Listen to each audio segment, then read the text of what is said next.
Anyway, let's do a quick recap for newcomers and oldcomers alike. So our goal with this run, which we're doing reasonably well on, was and is to start up in the steppes, to become the Mongol Khan of Khans, and to turn Nestorian, which is a subtype of Christianity.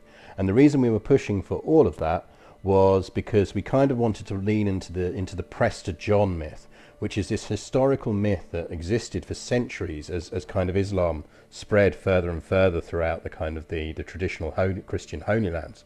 There was this growing myth that somewhere out there beyond the borders of the Mediterranean was this great Christian ruler who was going to sweep in and liberate everything. And that person was meant to be Prester John, this kind of combined holy warrior and priest king who would kick around. And there are various theories for where he was, which was either sort of India or Ethiopia was one of the contributing causes to the thing, because obviously you had a big kind of Orthodox community in Ethiopia and still do.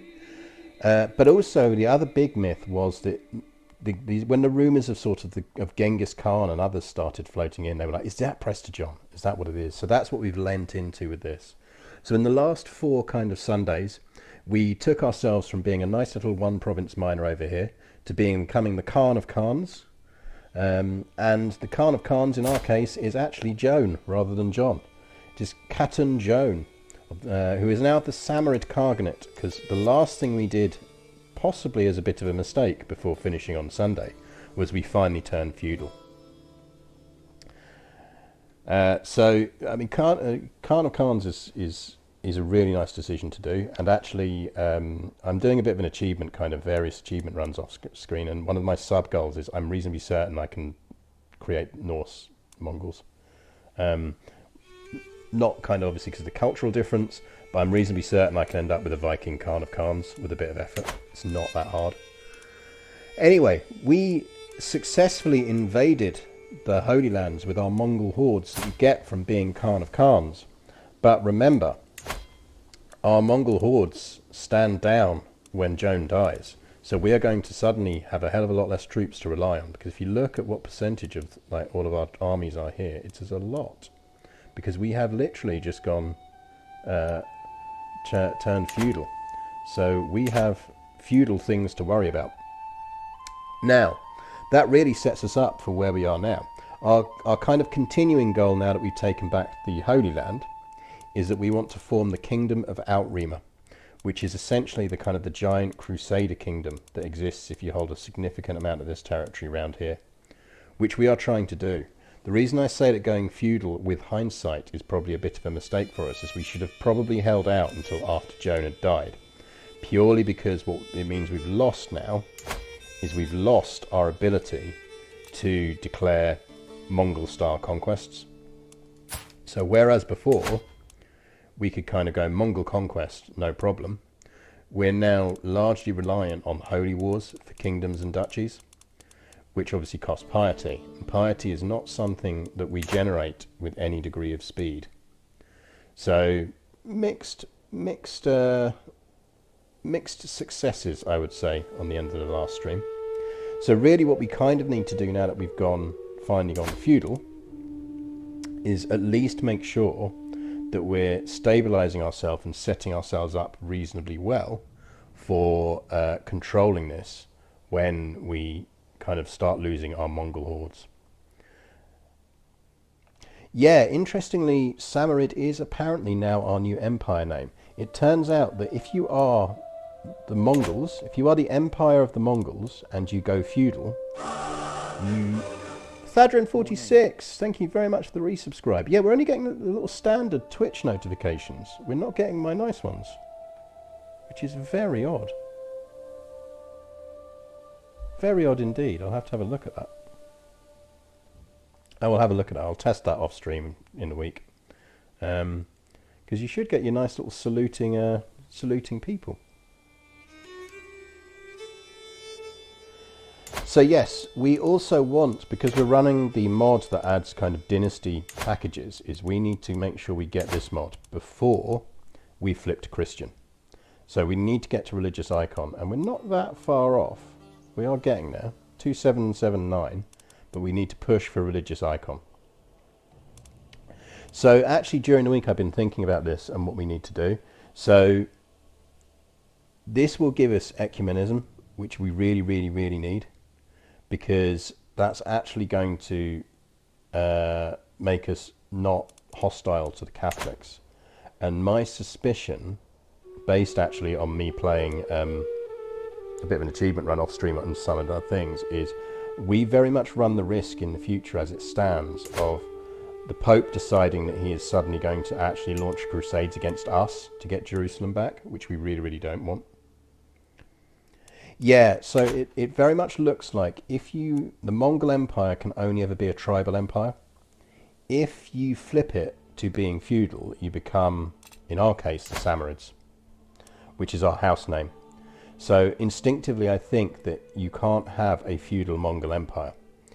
It will always then default to being an empire using your house name. Which is a bit annoying because, I kind of get it. But, Yeah, see, we do maybe have enough troops to fight off a crusade at the moment, but we won't necessarily have enough troops to fight off a crusade once Joan here dies, and she's already 45. And we should actually start thinking about our succession here. So we have a very pretty son, who's our current heir, but the question becomes actually whether we want to fudge that slightly and get someone else instead. I suspect we don't necessarily. I think we're relatively happy with him. He's on a Diplo streak at the moment. Are we warding him? Because I think our original expectation is that we weren't going to need to do this. We are warding him, that's good. Because we thought we could do everything in Joan's lifetime, but I think the feudal switch has probably stymied that. And we actually do need to push for that one before we do anything else. So pilgrimages, our next one is... When's our next pilgrimage? Not for a while, I suspect.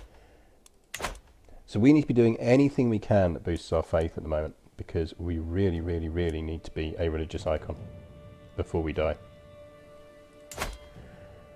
Which means holy wars. Yeah, the standard fudging of our inheritance. As we do. Oh, Zonahedron, I saw you had posed a question on the Discord about you'd married someone into a pure bloodline. And, oh yeah, we're at war, so until we finish this war, we can't do anything. What actually war is this? I don't think this is our war, is it? No, it's not. It's, Dude's war. Which is annoying. So hopefully that finishes soon and we can get on a pilgrimage. Yeah, you were asking on Discord, which is !Discord. You were asking about why you married into a family that had like a bloodline trait and you didn't inherit it, like because it says it's inheritable. It is technically inheritable, but it is only inheritable by that dynasty, which it should really label up a bit better. So essentially, if you're not in the right dynasty, you won't get it. You'll get all of their other traits, so you'll get the benefits of that from the original person, but you won't actually get the bloodline trait, because it is a bloodline trait. It goes down with the family. That has caught me out before, which is how I know that is the case. Anyway, let's unpause and let things run. We need to seriously think about whether we're moving our capital to Jerusalem, which we probably should do.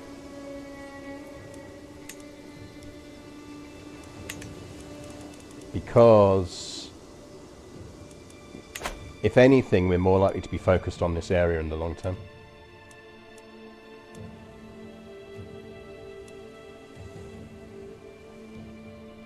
Yeah, you made the lady move from Tibet for nothing. Essentially, well, not for nothing, because you get the benefit of her traits to you. This guy needs to finish this frickin' war off. But actually, in the wider scheme of things, you don't benefit from it. We are over our domain limit as well. Is there anything we want to do? We probably want to get rid of stuff. I'm open to this and I'm open to chat ideas, but I think we really do need to be refocusing most of our kingdom down here, because we have just gone feudal, and that means that most of the benefits of being feudal are down south, not up here. This territory is a bit of a wasteland for us now, like to the point where I'm almost kind of thinking of just, if someone breaks free and independence turns up here, we just let them.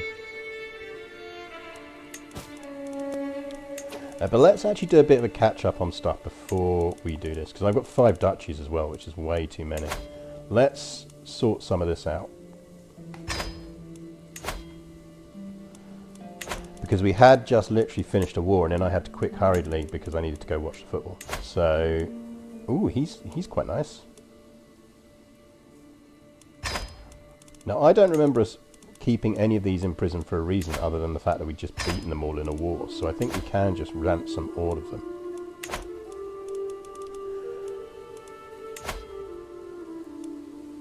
I mean, our vassals are slightly more worrying, but I don't think that's a huge problem. So let's have a look at what territories...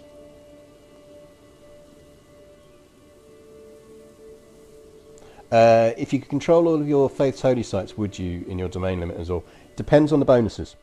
So, for example, if you are a Christian, Santiago is a nice one to control. Because you can build a grand cathedral there and you get some benefits from it. But if you go to your faith thing, it will tell you what the benefits are on here, and most of them are actually all Nestorians, except when you look at something like Kerala, which is like conversion speed. So I kind of go with the depends on the bonuses and depends on whether I can build a nice big whacking cathedral or whether they get a special building. So, for example, our ones at the moment are Jerusalem, which is giving us a piety boost to all Nestorians, Baghdad, Fars, Antioch and Kerala. We're going to want Antioch off the Byzantines before the end of this, before we lose all of our armies.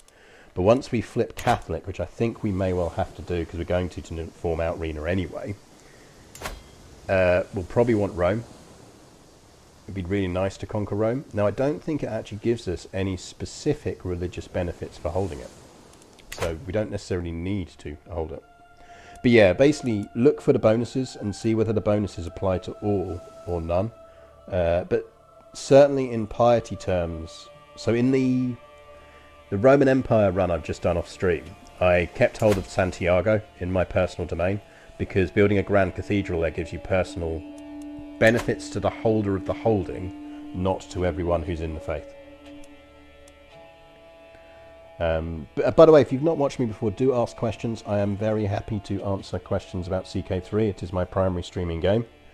I probably know more about it than is sensible.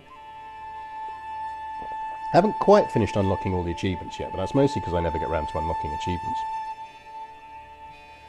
I've got over 4,000 hours in EU4 and I still technically don't have the achievement for ever completing a game of it. Right, so if we're refocusing down here, we need to think about what we're holding down here. Now, I think we had decided that we'd pretty much worked out that these were the territories that we wanted to keep hold of because they have nice bonuses in them.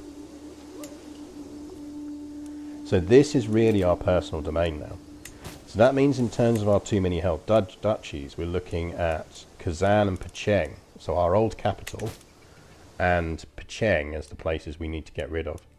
So I think it may well be time to parcel them out. So it's probably time to say goodbye to Pecheng. But if we're doing that, we need to think about who we parcel out to. So I suspect we have already massively disinherited most of our children. He is our son and steward. He's got very nice stewardship. He's also unlanded. So my suspicion is we probably actually want to do stuff. Does it not show my achievements on my Steam profile? It might be because I don't think I've got the settings set to hide myself on Steam.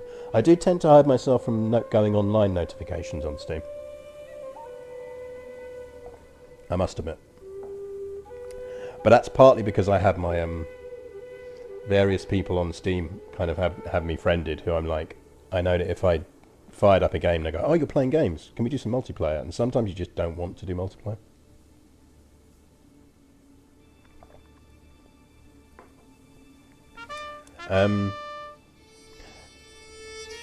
Utu Benob, thank you very much for the follow. I raise my invisible Panama hat to you, which I'm actually not wearing today because it's a bit dreary here in London. The weather is not great. Anyway, who is our primary now? It is Beautiful Child. Not this child. So actually I think we may well, as he's not got any inheritance, I think we'll give him... Oh, he's a illegitimate child, that's why. But he is pretty good. So we've got Prince AJ as well. Prince Juan. Oh, AJ was a bit of a waste, wasn't he?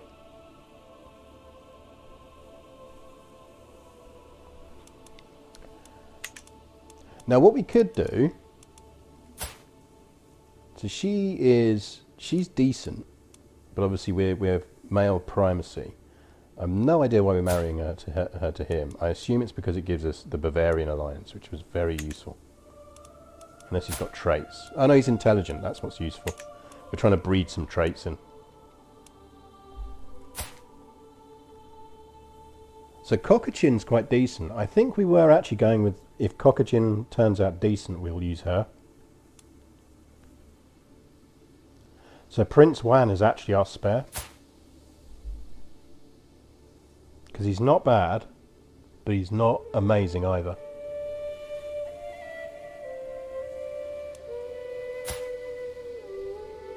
I feel like Prince Jan here would be good, but we'd kind of want to marry him ideally to someone of our line, so that he doesn't form a new house, because he's there. Unless we legitimize him first.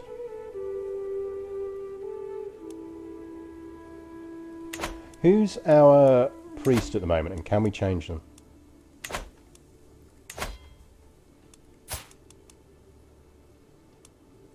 So he's got a learning of 12, a learning of 5, and we don't really want to use him as steward.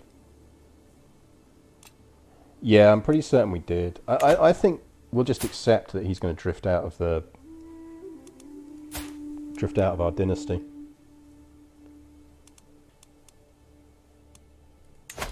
But there's no reason not to marry him for decent traits, because then we can always marry him back in again later. So Nestorian is a type of Christianity. So let me bring up the description for it, because it is a genuine type of Christianity that was quite common for a while. Where do you find the description? Is it Hover? In teaching that Jesus Christ has two natures, one divine and one human, Nestorianism has been declared as heretical by most Christian faiths. Despite this, its unique outlook has garnered following in places as far east as China, India, and even Mongolia. So essentially, the difference, this is where my minor in theology kicks in, the difference between Nestorianism and kind of what you expect with traditional Catholicism or Protestantism is those faiths hold that Jesus was basically a god. There's this weird kind of fudge where they go, he was both the Son of God and God. He was two things as one. Whereas actually Nestorians were like, well, that seems a bit odd.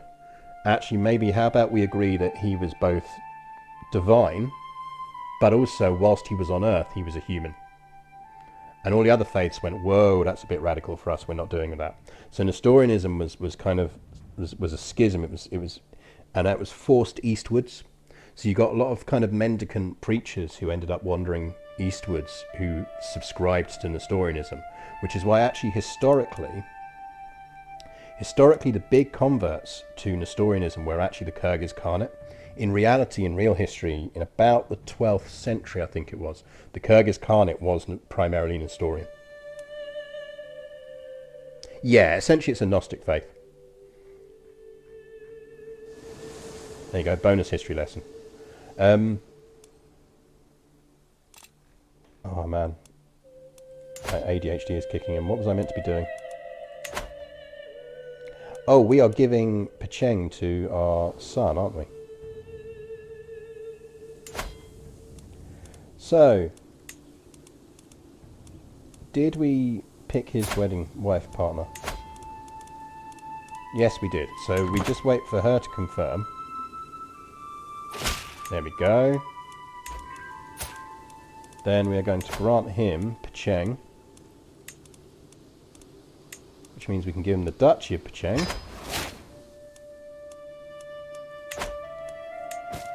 Which drops us down to 4 controlled, and Kazan we can get rid of.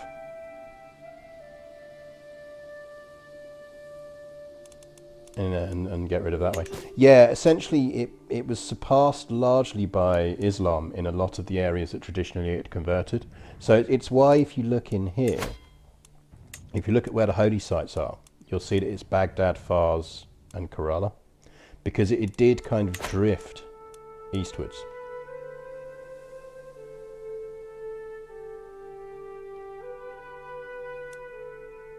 Yeah, the early history of Christianity with regards to the Trinity is quite interesting and fun, because there's a lot of kind of theological dodging around the subject, which you can get some good traits out of that, so we'll marry that in. Probably want to give that dude some territory as well. Given that this war seems to be dragging on, do we want to see if we can fight a quick war while it's going on? So we do need to get Antioch back. Do we still... who do we have truces with? We do not have a truce with the Byzantine Empire.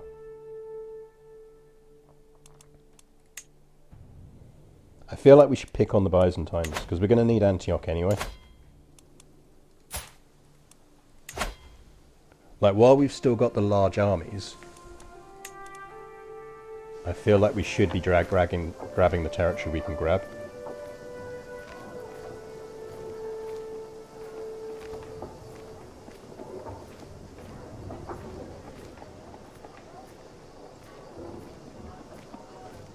Yeah, as Zonahedron kind of is covering, I think a lot of the early history of Christianity and the kind of the schisms you get, a lot of it is people arguing about how do we justify the idea that God actually came down to earth, sort of thing.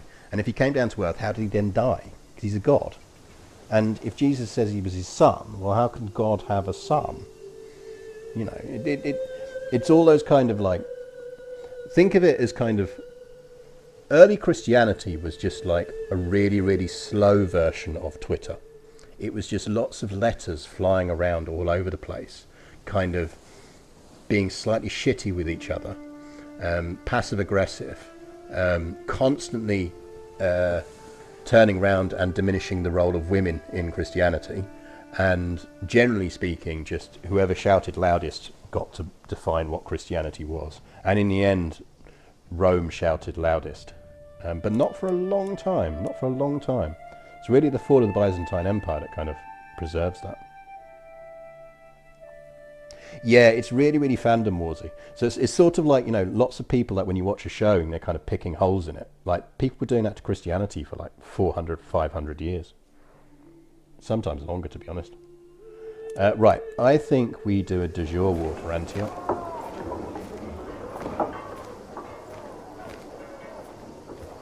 Well, I mean, that's the standard thing with all religions. I mean, I'm kind of open and honest about the fact that kind of I'm a relatively lapsed, but still a Catholic.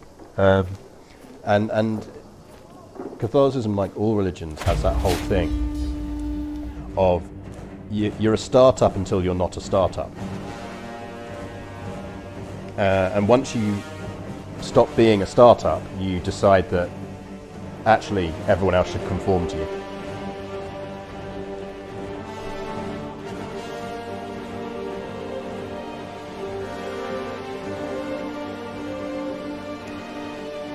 Right, let's seize Antioch.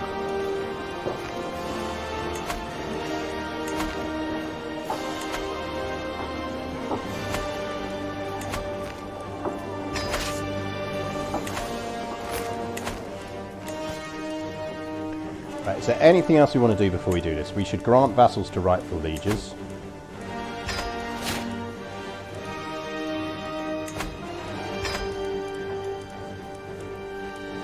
We should get an alliance with Prince Jan.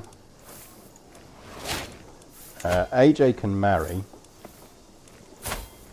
We probably do want to marry him off because he is of our dynasty and we could do with building in some nice traits. So we'll marry him for traits. Because he didn't get any traits because he's a bit of a loser. How about you marry this 34-year-old genius and see if you can pop out a genius kid before she gets too old for it. We still have 2 people we can ransom.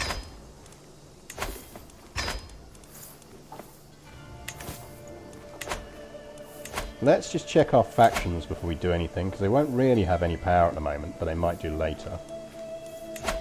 We can go up to the Crown Authority Limited, so let's do that.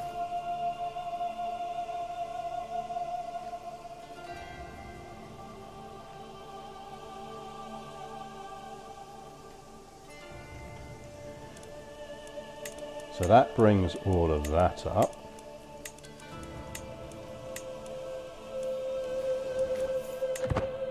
I mean, the other thing we might want to think about is whether we want to grab Constantinople while we can.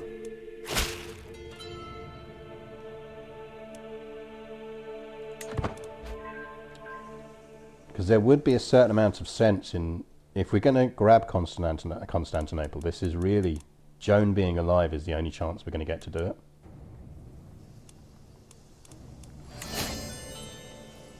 Because she's got the force limit, whereas our heir won't.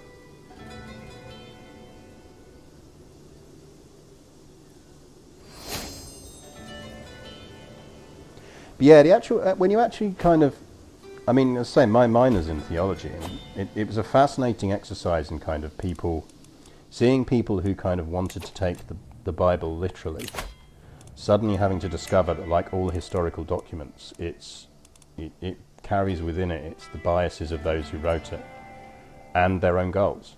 So when you get the Synoptic Gospels and the differences between what those different Gospels emphasize based on what the writer is trying to emphasize to the communities they're talking to.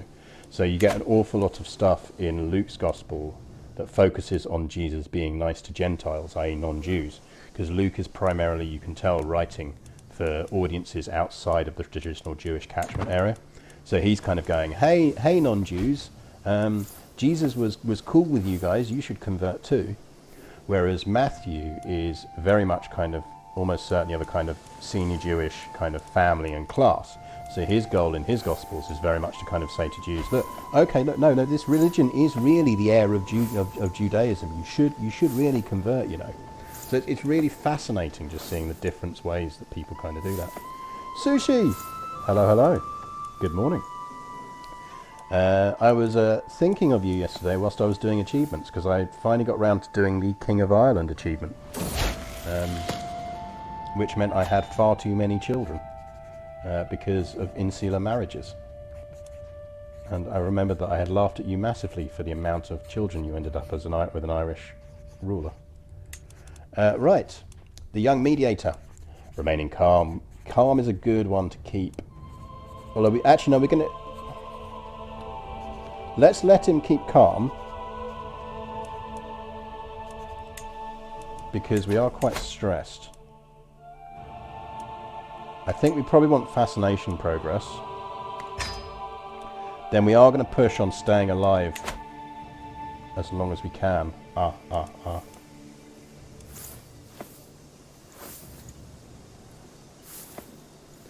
Yeah, I don't quite understand why they've made all of the CK3 Judaism ones hostile rather than astray. Because you'd expect them to be astray. I am tempted to do a Kingdom of Israel run, where we try and get the Kingdom of Israel going again. Right, we've now got some troops raised, so let's actually go and siege some stuff down. I'm conscious that some of these armies don't have commanders. Oh right, now your war fucking finishes. Now we've started another one, the war finishes. Great.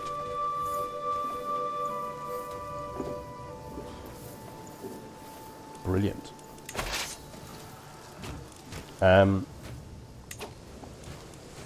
Those are the people who are rebelling against... So we just need to be careful here. Because what we don't want to do is accidentally run into these armies.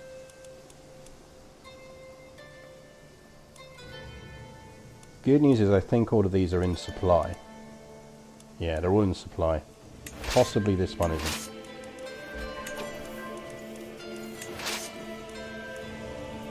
Because we don't really need to fight this. We just need to quietly take a bunch of territory. Although he has got armies up there, so we probably do want to pounce on those. Let's... Have you got siege train? You've got siege train. So you go siege down there, and we'll give you an actual siege commander. Everyone else, gather over here, and we're going to go smack down that army if we can catch it.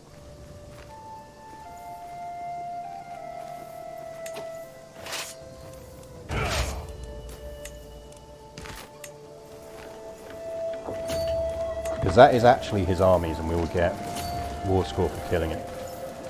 Come back! Come back, I just want to talk. Why can't we be friends? I just want to talk. This is annoying because we're taking attrition for wandering through his territory.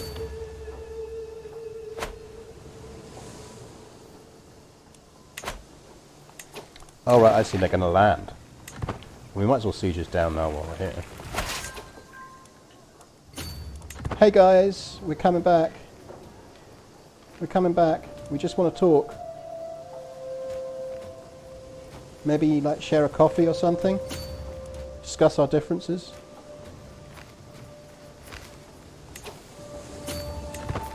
Quick chat maybe?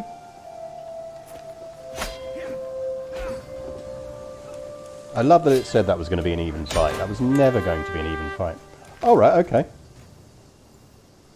Well, that'll do.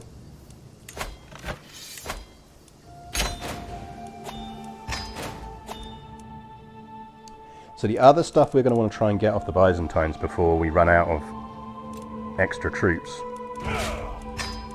is going to be probably a little bit of this. But again, do have a think, chat, about whether we do go for Constantinople. I kind of wonder whether we should.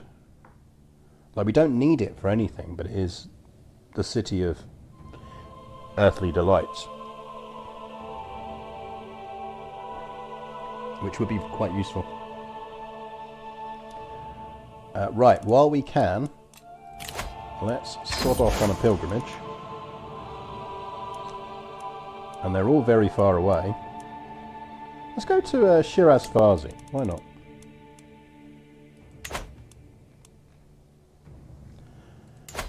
Papacy's just managed to get themselves a little toehold in that territory. I've noticed they do that a lot more now. I have to say, I really like with the new patch, which we're not on, by the way, for this. This is the last game we're playing on the old patch. I really like how the faction violence tends to escalate in the new patch, because it is now actually surprisingly easy to completely fracture the Byzantine Empire. Right, we are on a pilgrimage. We kind of want to see what bits we can go to war for without doing holy wars, which isn't really a lot. Didn't we work out that we need a bunch of this territory to form Outriever? I think we did, didn't we? Like, we need this territory as well. But I'm sure we worked out we needed a bunch of territory down here. I think we needed like the bit that the Abdullahids have got.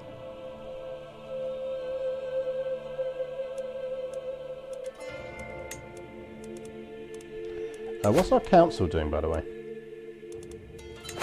Oh yeah, we're deliberately not converting places at the moment because we know we're going to need to go Catholic.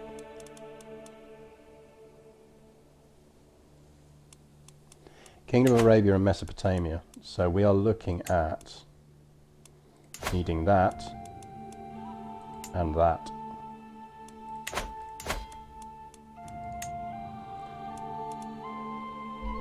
So we do need that, which means we need that.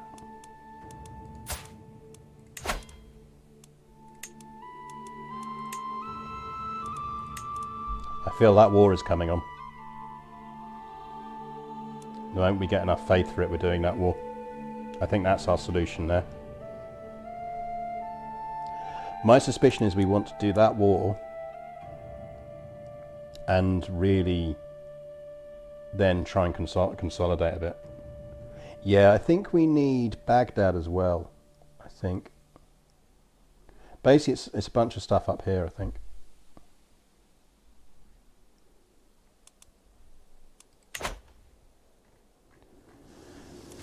So we now control too much territory again, which means we need to consider whether we're keeping Antioch or not. Because Antioch is a holy site and, as you can see, has a grand cathedral, which is quite nice. It's got 4 slots. The duchy is only 2 provinces, but it does give us Alexandretta, which is not bad, and has a bunch of large stone quality stuff going on. Because realistically, we're only keeping 3 duchies.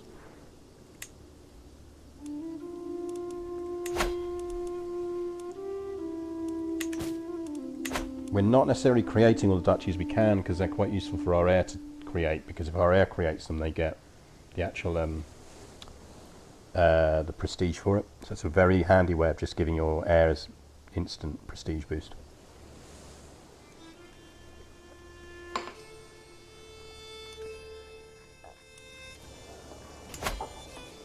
We are over our limit though. Are we married? We are married. He's boosting intrigue though. What if we flipped him to... There we go. Okay, that solves the problem temporarily at least.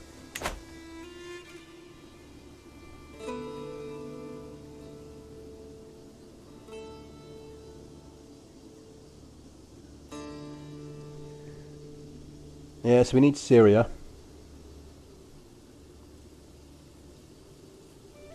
Yeah, so that's the results. The thing is, once we go Catholic, we'll be able to see it. So once we enact that decision, and the main reason we're doing it is because it gives us permanent martial per level of devotion and popular opinion boost, and just for the filthy amount of renown. You know, that's always nice. And because, you know, thematically appropriate given our stated goal. I think we will flip Catholic.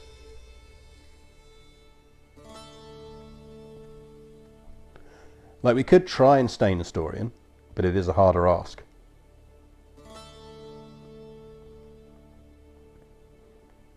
What we could do is, see, because I'm not sure if ecumenism prevents Catholics crusading against us. I'm not sure it does. The alternative would be to try and mend the Great Schism.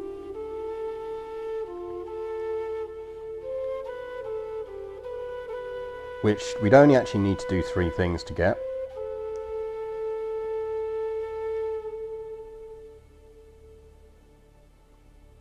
No, because that's the issue with going mend the Great Schism, is the other faiths lose ecumenism.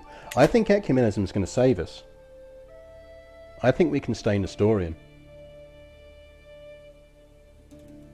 So Syria, Arabia, Jerusalem, Yemen, Jazeera and Mesopotamia. Duchies of Sinai and Kermanshah. Okay, yeah, but we're on course for that then. So Jazeera, Mesopotamia, Arabia,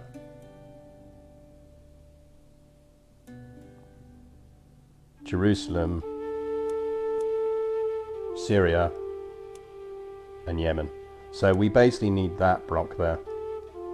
Interesting. That's doable. Yeah, that would indeed be an ecumenical matter. I think ecumenism will stop us having to worry about being crusaded against. So I think we're going to start doing some conversions. We'll carry on doing conversions. I think we can stay Nestorian, which would be nice. Let's stop people trying to murder us.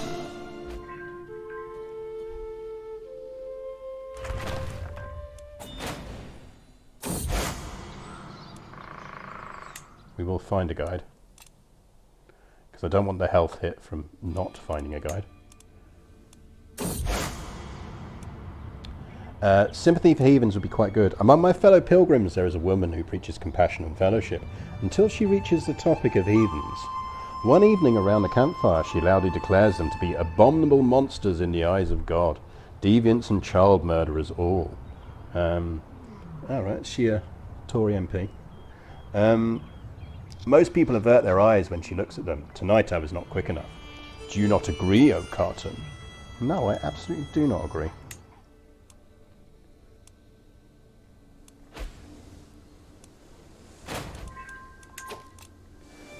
I think we're definitely keeping hold of Antioch because we just got a free duchy building there, even though we can't use it. Because we don't have the duchy yet.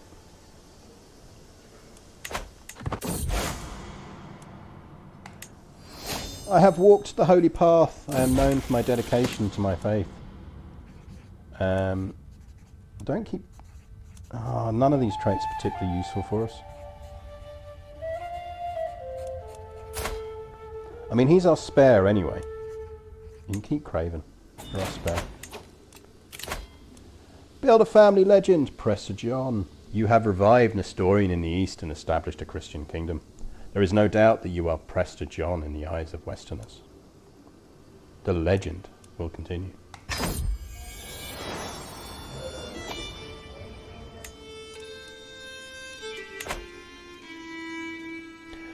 Arbitrary's okay as long as you've got something else that's boosting your stewardship, because it's a -2 on stewardship, which is a bit of a pain in the arse. Right, what are we doing for our next trait, chat? So the two we had kind of started on were Warfare as House of Warriors and Noble Veins, because we felt they were character useful. So I would argue that one of these two is we should continue down this line. So I will do a quick poll. Well, exactly. You just absolutely know that the historians, if this had happened in reality, they would turn her into a man. You can have the choice of, I will put a quick poll up, because it can run when I take a bio break. You have the choice of poll, manage poll, new poll, which is legacy.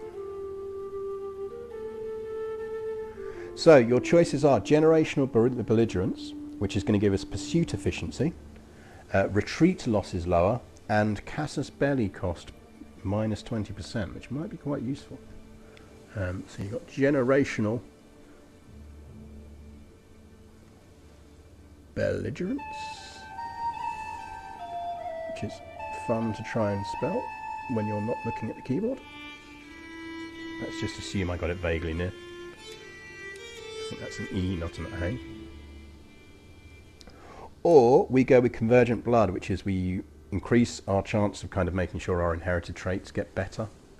So I think both of them are suitably Mongol or Mongol adjacent.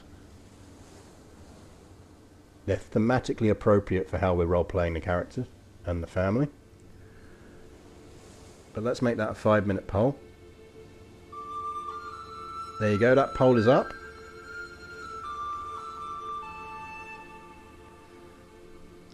And while that's doing that, I'm just going to flip that screen on and I'll take a quick bio break. I'll be back in 2 minutes. Have your votes, get your votes in.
And we're back. Obviously the poll is still going, so I'll leave that going, but let's pop back to not having text on screen.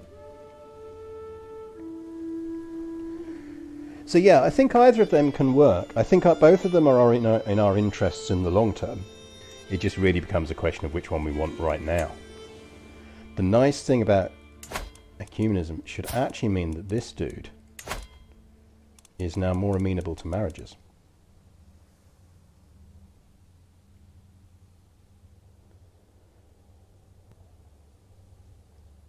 Like we could... See, what's annoying is there's no way he'd go for a matrilineal marriage. But like, he's not that far off.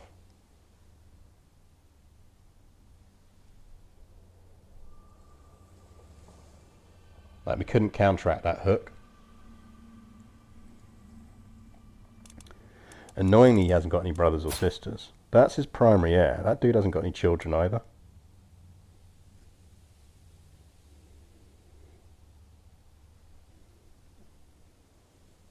I'm just wondering here whether we can do a bit of a cheeky swipe on the Byzantine Empire.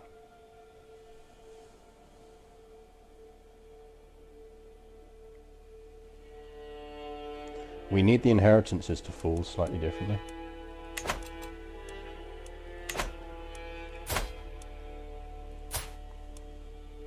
Khatun is definitely our heir of choice at the moment.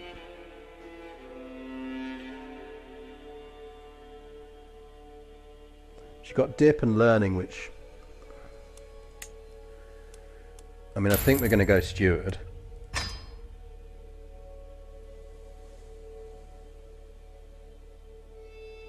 We could do with having her raised by someone who's... We might send her to Prince Jan's wife to get raised. No, not his wife. We've got a genius around. Who did we marry to a genius? We haven't married Prince Juan to anyone.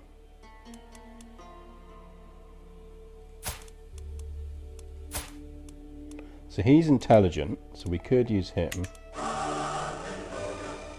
Anonymous gifter! Thank you very much for anonymously gifting 1 sub to the community. It is gratefully received. Congratulations, Aristocathonia, on your tier 1 sub. Enjoy your emotes. Enjoy your Not My Cat. Enjoy your murder disco and your murder spiders. Is our poll finished? Nope, still running. I mean, generational belligerence is looking strong now. Right.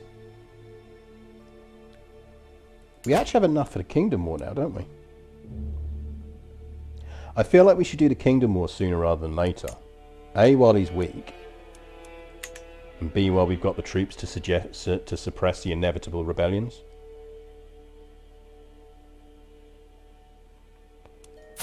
And it would give us a kingdom, which is nice. I know we've got an empire already, but it's always handy to have a kingdom title beneath it. Because then there'll be de jure territories of that kingdom, which means they're less likely to form independence factions. And it's a lot of territory we can seize before it breaks apart.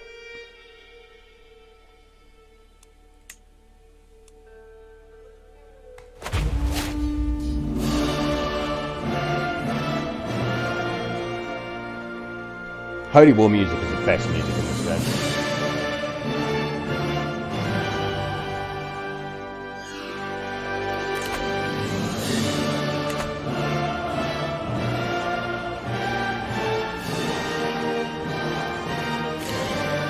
Generational belligerence it is.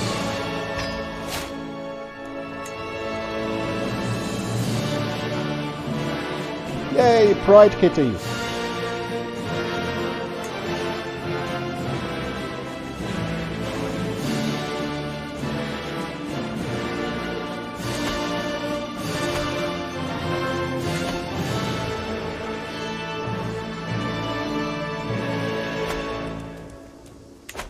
That music must have been so fun to record. It's so unbelievably over the top brilliant. Corgin, you're very beautiful. We will marry you to someone, and you will have beautiful children. Don't you fucking dare.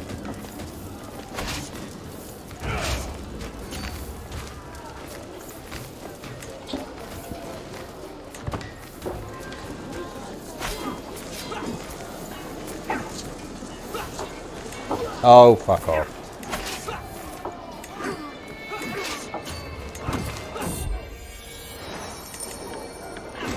That'll teach me to raise and tune it. Like, they shouldn't have attacked me. Is he technically my enemy? I think he might actually be. I thought they were the related enemies. That's really annoying. Actually, we can save this. But it means we have to do this.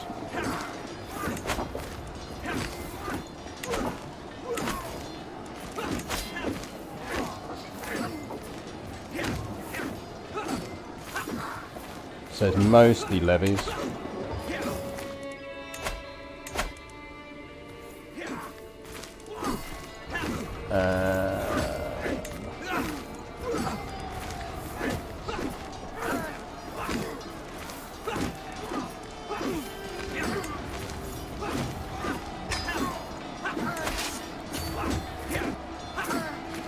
And then we want to raise everyone again.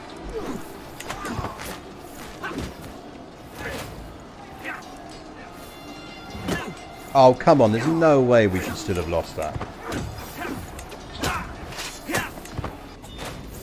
That is fucking outrageous. No, they're not. They're not even hostile armies. It's the guys he's also at war with. There's no way on earth they should have attacked us. Like, they're meant to avoid you. But anyway, take the lesson, chat. Don't be cavalier about raising your troops in territories adjacent to enemy armies.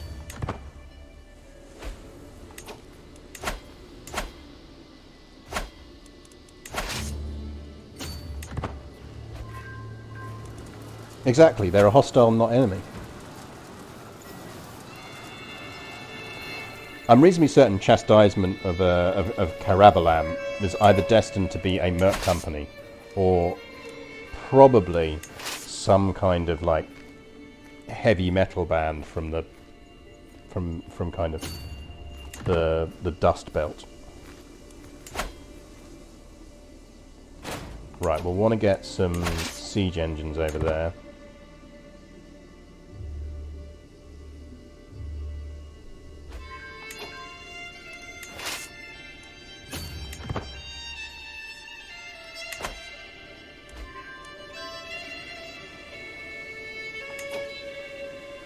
This is the nice thing about having a massive siege engine chain because of those special troops. Is that right now at least we siege stuff down in seconds. Like we just carve through territory. Which again is I think we want to do this land grab. Then consolidate.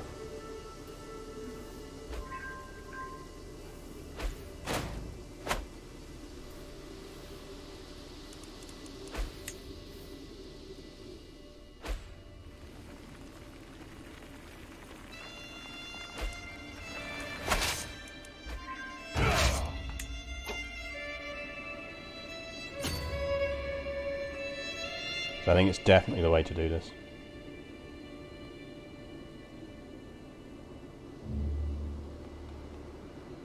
Something is really hitting the processor on my computer today and I can't work out what it is. But there is nothing that should be.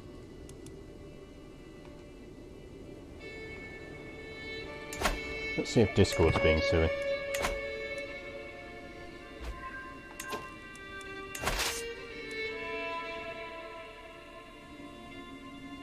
Because we're about to have to start sieging down stuff in mountains, which is not fun.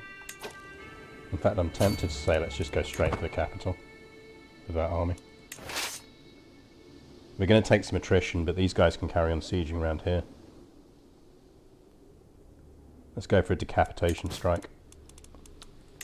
We can ask our head of faith for a gold, which we shouldn't really do because we could do with the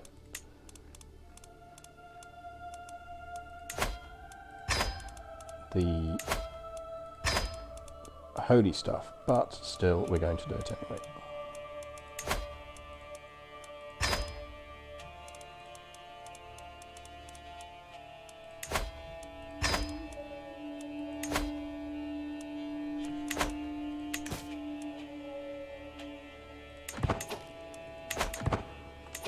Because money is useful.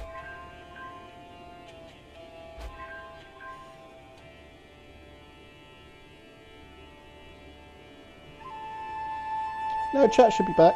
I'm watching chat scroll, so...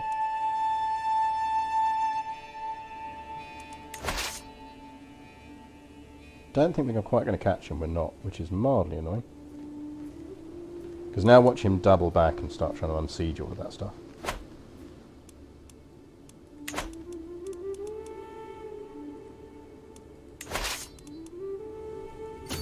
I mean, to be honest, they can stop off there and siege that down on the way. It'll be a quick siege. Actually, it won't be a quick siege because we're not playing the patch. If we're playing the patch, it'd be a quick siege.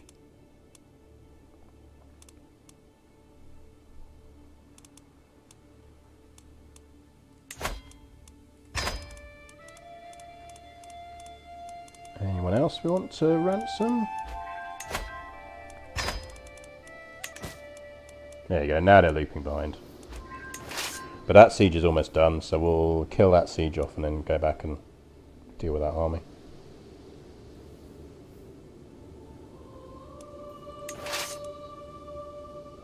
Come on, lads. Finish it off. Thank you.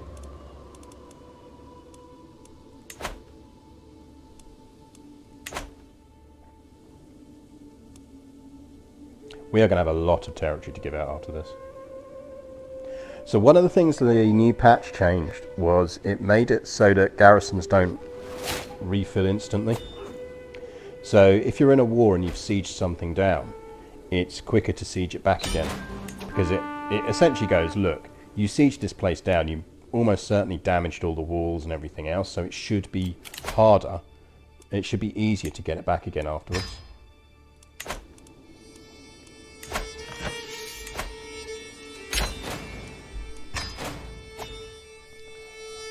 Well, we just got fat.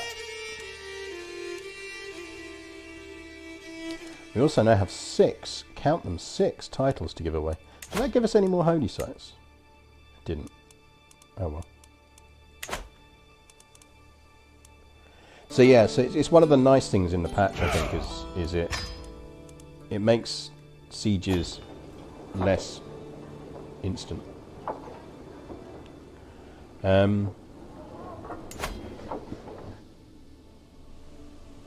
So we need to give all of these places away. What's the duchy level look on this? Oh, annoyingly, you can't see it, can you?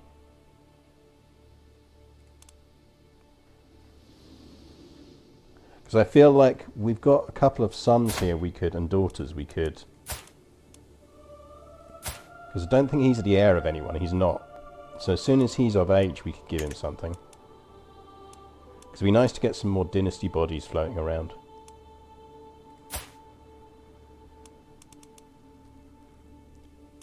So Prince Juan's got Yalmat. AJ's got Homs.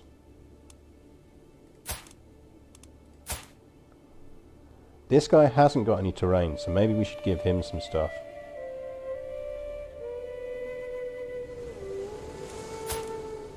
How about you convert first? Because then we don't have to spend a hook on it. Thank you. Enjoy, Lycopolis. Enjoy. Can the chat get the titles? If we were naming babies, potentially.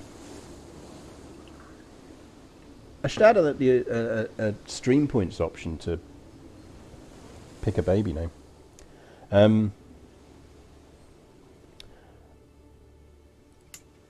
Right, what is this part of?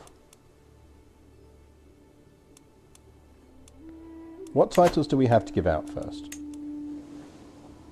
So we've got a bunch on the coast around here. So I would presume that they will all relate in some way.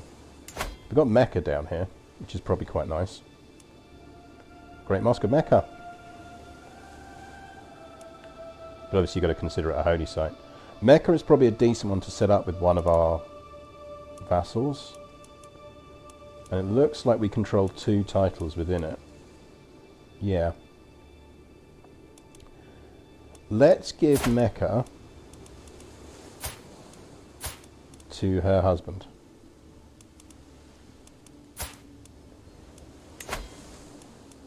Congrats, dude.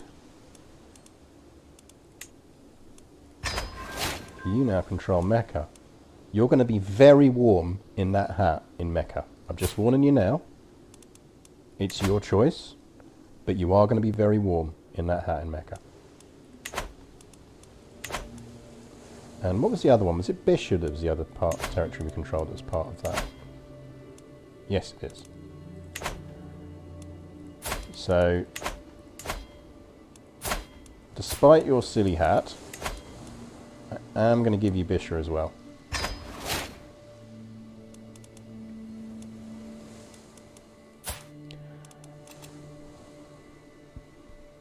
I mean, yeah, I mean, the fact that he looks like some kind of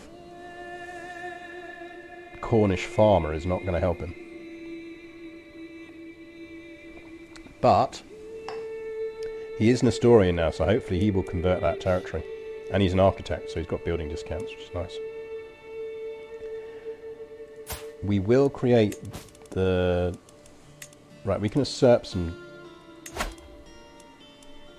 stuff, so we should always usurp while we can usurp.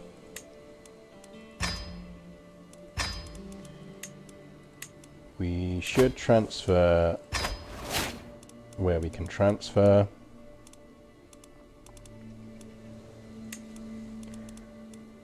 We now control the Duchy of Mecca, so we can give that out to Cornish farmer dude.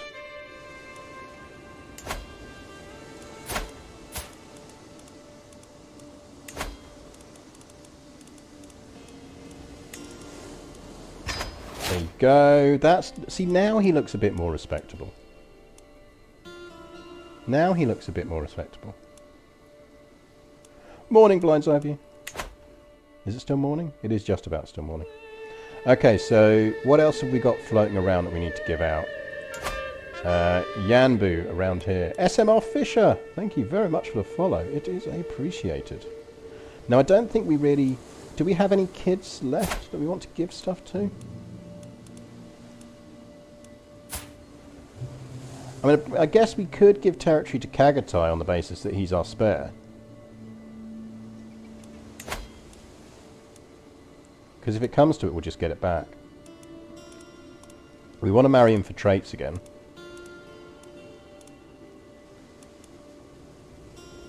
She's intelligent and comely, so that would reinforce. And she'll still be in prime baby territory when he has a power. It's going to give us an alliance with Labda, which we'll absolutely dishonour the first time we need to. Because God knows why we'd need an alliance with Labda. Right, you can marry her. Ah, see, that sounds like a fun Sunday to do. Play games, make art. He wants to ransom that kid back. That's fine. Right, they are betrothed. So we are now going to grant titles. Yangbu, which presumably is part of a duchy. That's the Duchy of Medina. So we're either going to give him that one or that one. We'll give him that one because I think that is technically the seat of it. So the reason we're giving him 2 is enough to give him reasonable control.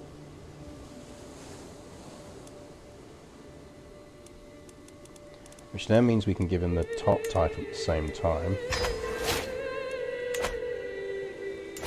And then that one we will just grant to Sam Rando, as long as they're noble and Nestorian. can go to him. And then we will transfer him to him. Right, we're getting somewhere.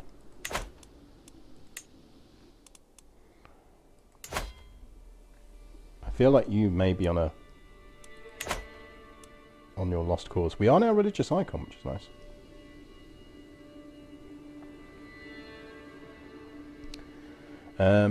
So we still got territory we need to give out.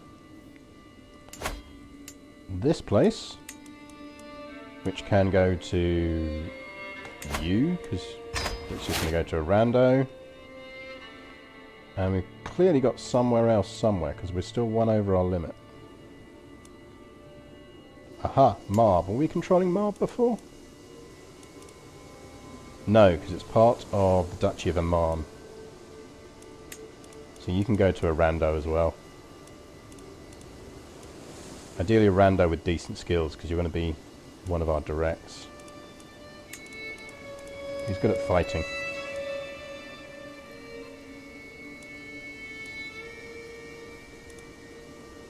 But ideally a Mongol. 85, you've had a good innings, sir.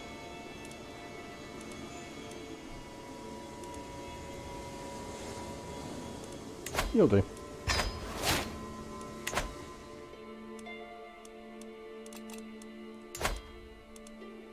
I'm amazed that this kid is still on the throne. I expected him to be overthrown by now.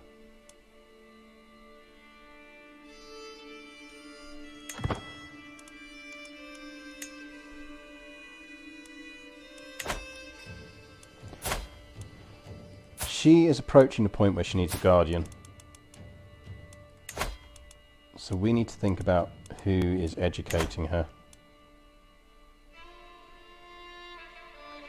Because we're not intelligent.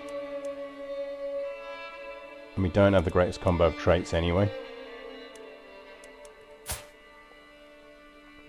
Because, and I don't think a lot of people realise this, but intelligence boosts. So these traits are more likely to give you decent ones of these. It's more useful to have someone tutored by someone who is smart than it is to have them tutored by something that you want them to be good at. Which I think a lot of people don't realise, because that's a bit of a shift from the last game. In Crusader Kings 2, what you really wanted to do was you wanted to have people educated by people with traits that you wanted them to try and inherit. But in this one, it matters more whether they're intelligent than whether they have the traits that match what it comes down to us. Are you that weird place in Labda? That's a lot of prestige to say no. Where even are you?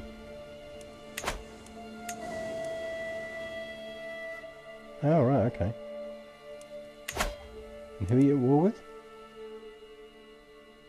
Only war for Fazan. I mean, knock yourself out, bro.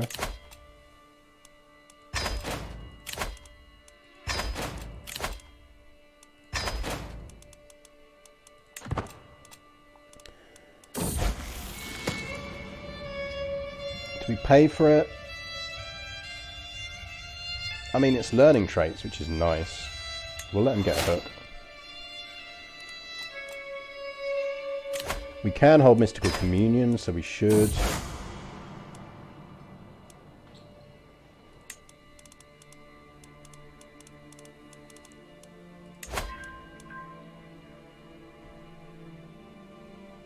We should have a coronation.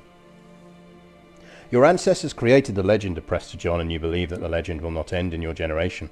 You invite the patriarch to hold the coronation ceremony for you. From here on, you will create the glory of your family again. So I think this is essentially the thing that the mod adds to make sure that you can redo it whenever you need to.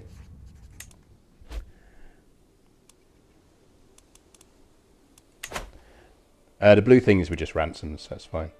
Ruvik 1977, or 1977, thank you very much for the follow. You are either very slightly older than myself, or you are one of 1,977 Ruriks on Twitch. Either is possible. But your follow is very much appreciated. No, sadly there isn't one, because I think what that is clearly the mod designers have added that. Because remember that Prester John thing comes from a Bloodlines mod. So I suspect that they've done that is to get around the fact that whenever you die, it probably loses the traits. Now we do want to form the Kingdom of Arabia. We can't because we're at war. Oh no, I think we can do it at war, can't we? We should get rid of all of these people and build our money back up. I know we could have got more for that, but he's running out of money anyway.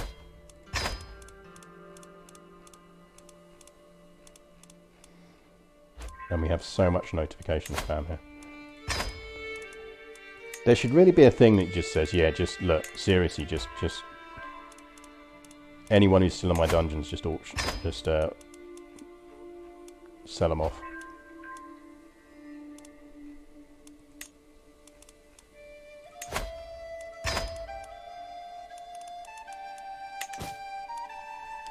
How are we looking at buildings in Jerusalem? We're not going to be able to build any duchy buildings yet. Remembering that this is territory that we're going to need to rely on in the long term. Do we really want mud brick towers? Or would we be better off swapping that for something else?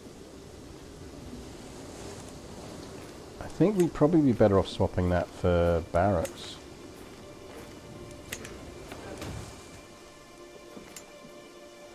Antioch is kind of optimized for money. Very much optimized for money, which is good.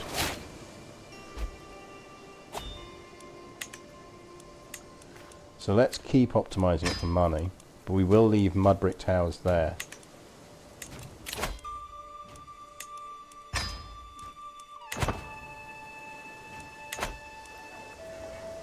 Halab. So we've got a lot of stuff optimized for money here. We don't have a lot of stuff optimized for soldiers.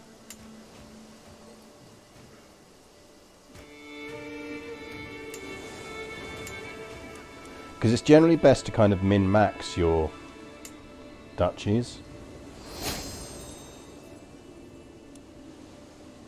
I'm kind of tempted to ditch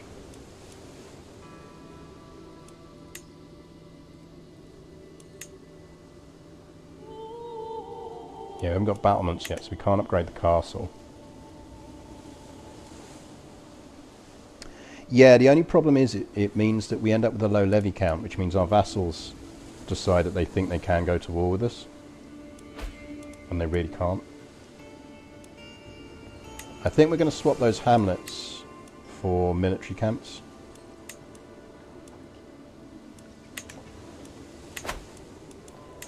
Now, of course, what it does mean is we can focus on making sure we've got good... Got a lot of bowmen, horse archers. I feel like maybe we don't need as many bowmen.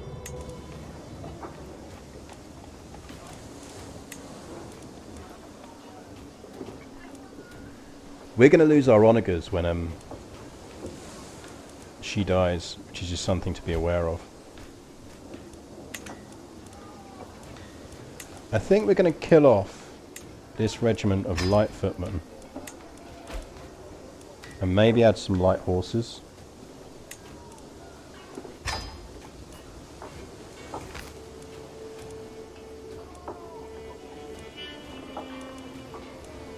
And I don't think we need 2 lots of bowmen, given we've got horse archers as well.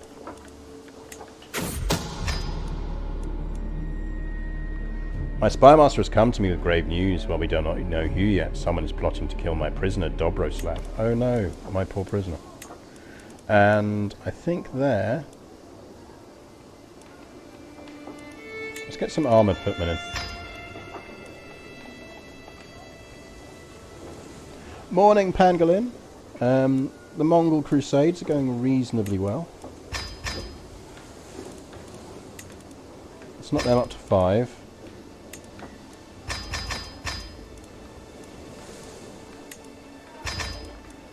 Okay, so we're maxed out on our men-at-arms. Which is good. You, sir, are not converting places, and you should be. So Nestorian is starting to creep around now, which is good. So let's continue doing that. Cultural conversions would be good. We could do with that in Antioch. Actually, do we need religious conversion in Antioch? Let's get that going on first. He's on control conversion, which is correct.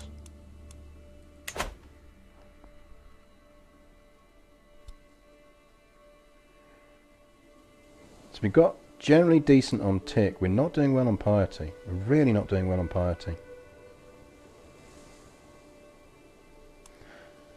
I assume that's just our traits. Yeah, it's because we're sadistic and vengeful. Which is not helping us.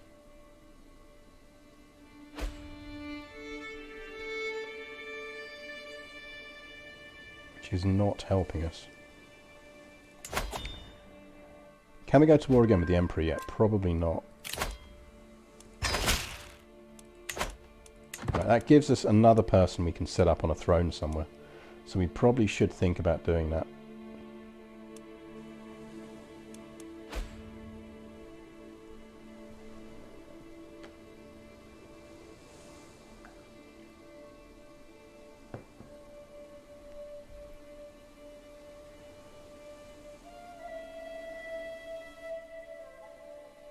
Oh, right, there you go. The Pangolin family gains 3 subs. So yeah, so again, it's worth reiterating, we do potentially have the option of going for Constantinople, or we could actually just try and... He's got a brother now. A lispy brother. But this dude is still his primary heir. Who doesn't have kids. I do think we could potentially make a sneaky marriage grab on the Byzantine Empire.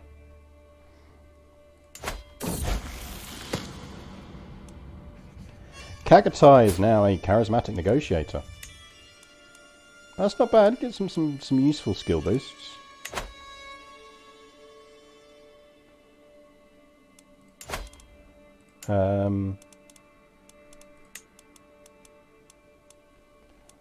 When is our truce with the Byzantine Empire up? Because I think we do need to go for that. I think it is up. It is up. Right, we need to take some more territory off the Byzantines then while we can. So, what can we go to war with them for? He's got more troops now, but we can still beat him. A sick feeling is rising in my stomach. I try to make it back to my chambers, but the door shrinks before my very eyes. What? What is happening? Suddenly I can smell something. Something I know I've smelled before, but where? A servant asks me if I'm all right, but I cannot answer her. I cannot do anything. How long was I gone? Pope's gonna pope. Pope does things. Right, if we're declaring war on the Byzantines, what are we going for? I think we probably want to go for Alexandretta. Because that allows us to create the duchy, which we want to hold. Oh, hang on, we can move our capital, can't we? And we absolutely should move our capital while we can.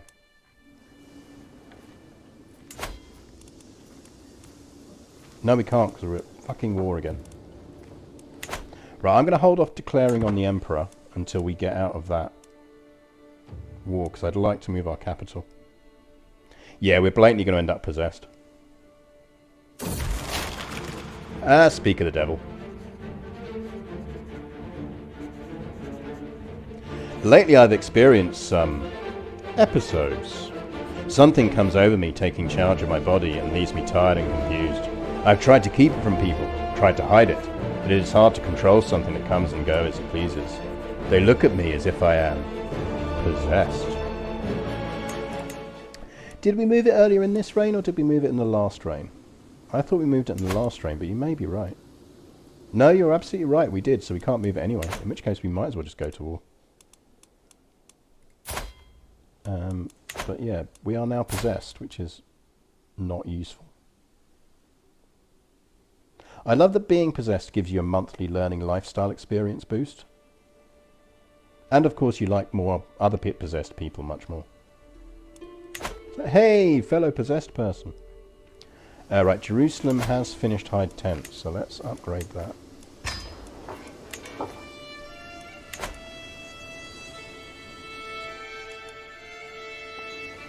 So yeah, let's get Alexandretta, because that is one of the duchies we want for ourselves.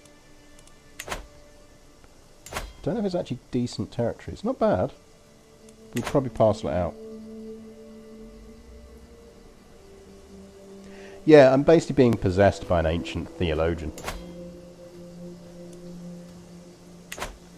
The other thing we could do is build a church. That would absolutely sort our piety problem out.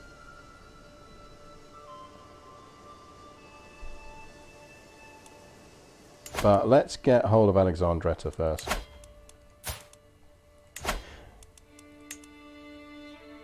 Because these wars are going to become harder when we get a weaker emperor. And we get a stronger emperor to go up against.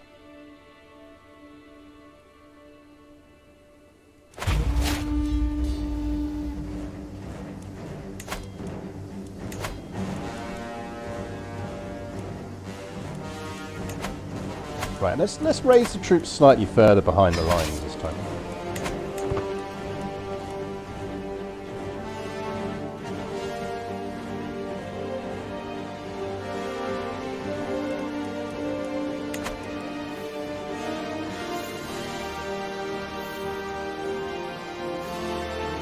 Yeah, that's the thing. If we want a holy war again, we're really going to need the piety.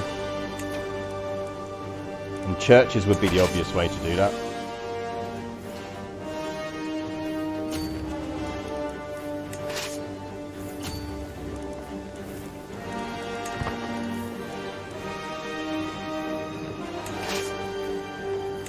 Right, these guys are the mobile reserve.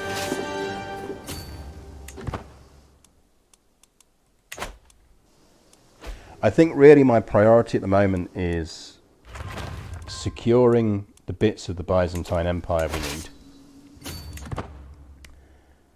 Because they're the bits that are going to be trickiest to go to war for again. This stuff is largely broken up, so we can potentially do relatively easy wars for this stuff.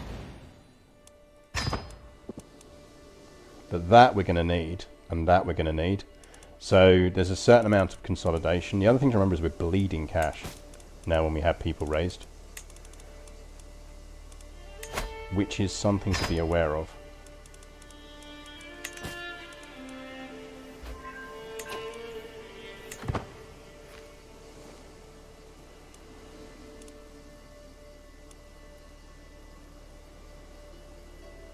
Right, they're bringing their armies around, so...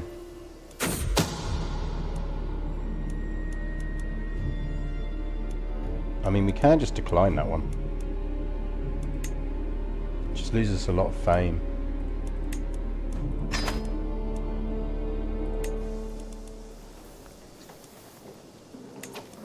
I wonder if we should go for those armies. We probably should. Because that's about to drop.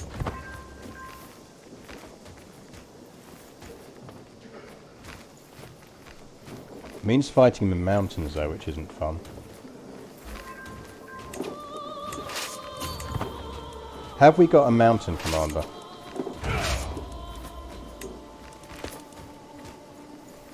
It's got faith hostility advantage. I'm not sure we get that because enemy actually that's probably our guy. Where is he? Count Majid with enemy disadvantage.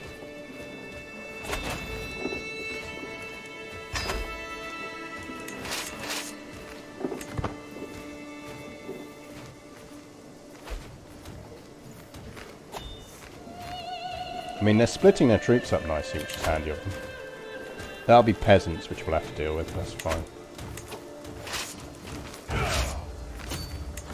Hi guys!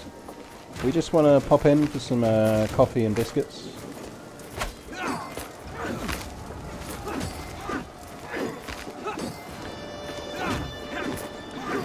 This is why picking your generals is important, by the way.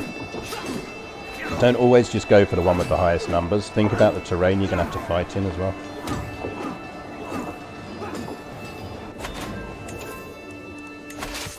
So that nicely bumped us up. That nicely bumped us up. So you guys go siege that down. And you guys go siege that down. And I suspect that will actually be enough to win this war for us.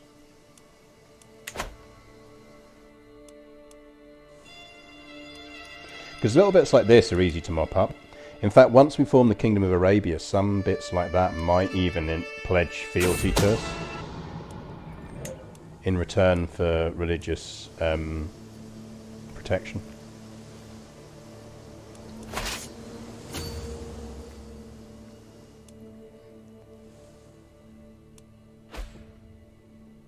It's just the Byzantine bits, the bits I'm worried about.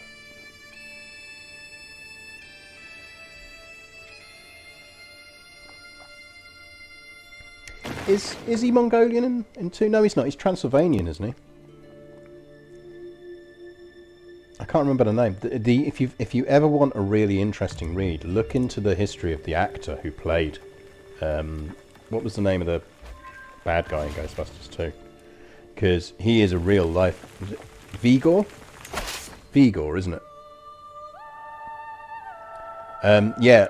Google the guy who played Vigor in Ghostbusters 2, because if anything, he was in real life worse than Vigor. It's pretty insane.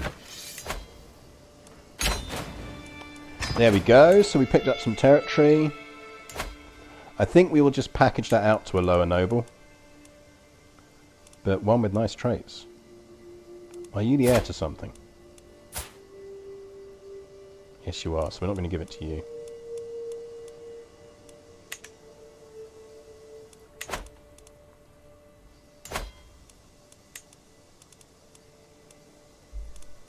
Are you the heir to something? No.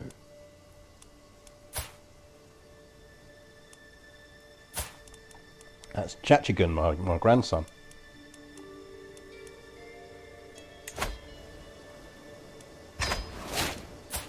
How would you like to be warded by us?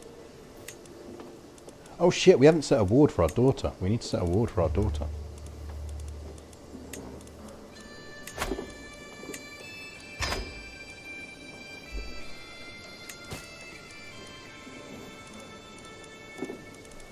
Where is it?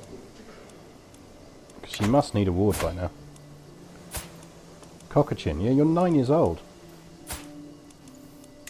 Like, why didn't it prompt us? We need someone intelligent. Hesso! He's now arrived, at least he can do it. Yeah, Magyar. Magyars is a fun one to play, by the way, in this game. The whole forming Hungary thing. Really quite fun. I think there's an achievement for it as well, and it's actually one of the easier achievements, even though it claims it isn't. Why are we losing a peasant uprising?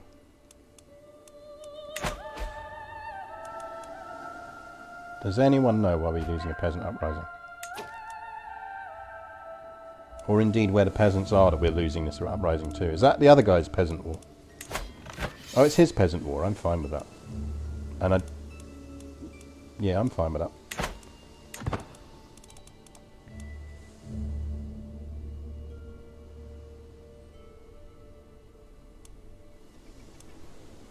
Yeah, he also got involved in some very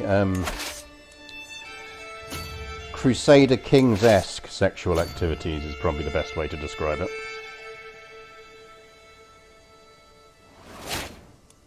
He had a very, very close relationship with his sister. And let's just leave it at that.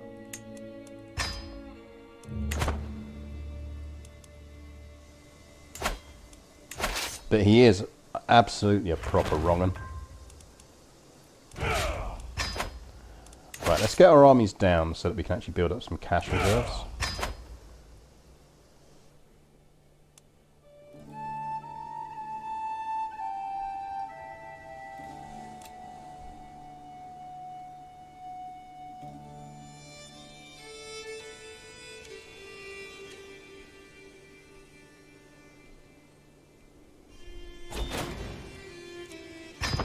one more down.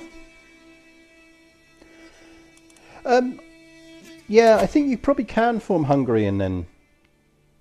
You probably could do Hungary then form Jerusalem. No peasants. No peasants. Your job, peasants, is to do what I tell you. The little peasants. Where are you? Okay, you're not in charge of anything yet. How many of you are there? Mate. That's a sweet number of little peasants you've got there.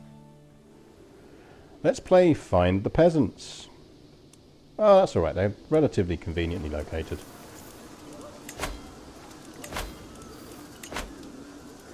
The other thing that's annoying is because I'm not playing on the patch, I haven't got the raise men at arms only button. Which is 100% one of my favourite things about the new patch.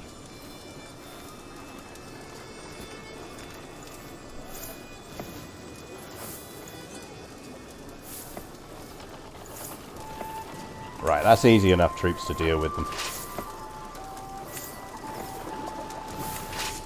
So let's not raise anymore.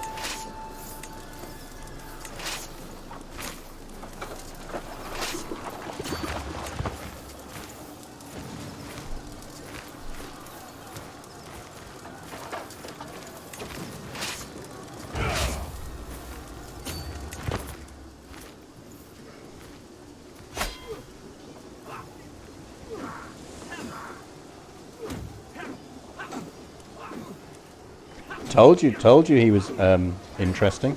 A very CK3 lifestyle.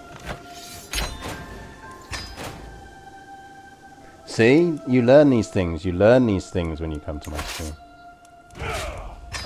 You learn about creepy actors in films that you never realised had creepy actors in.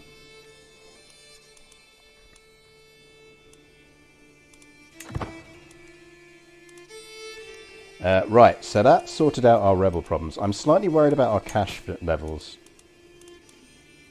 We should give him an alliance to stop him getting murdered.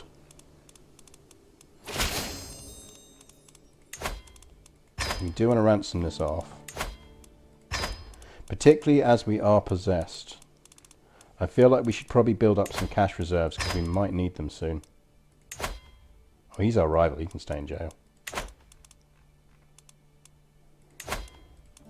In fact, he's our rival, and he is not of our religion. He's also possessed, though. We'll torture him, because it loses us 176 stress, because we are a sadistic person.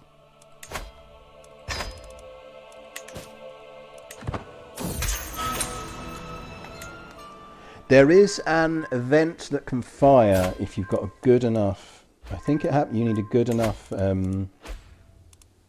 position to do it. But there is actually an event that can fire which will stop you being possessed.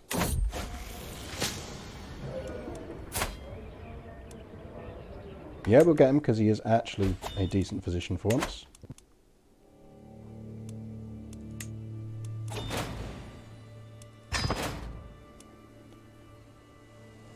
Yeah, we really need to build a church or something. I mean, the thing is, technically speaking, it's not harming us because you can't drop below being a religious icon outside of events.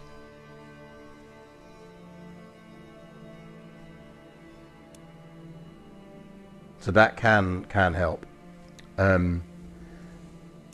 But you do need the event to fire. I don't think you can force it to happen.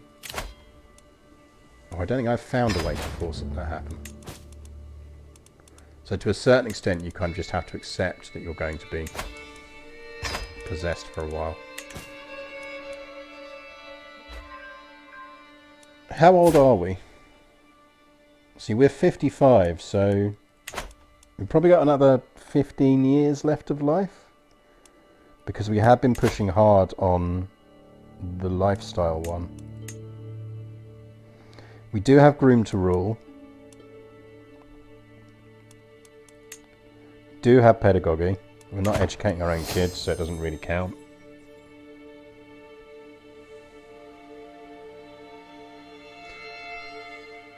Yeah, you get some really nice ones.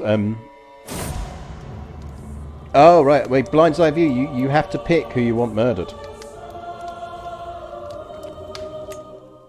So pick who you want murdered as you've spent your channel points. And if it's not game breaking and we have a decent chance of doing it, I will happily murder them in game. Unless it was my rival, in which case my torture did the job, so... which is useful. So we could build a church, or we could... Actually, what's probably more useful is if we create the Kingdom of Arabia.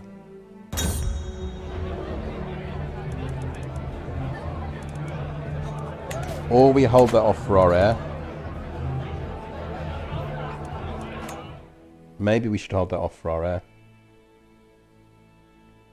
Because it's such a nice instant boost, in which case we need to know that our new baseline is 1,000. We need 1,000 gold in the bank before we do anything crazy. Apparently we control Firun, which we don't necessarily want to control.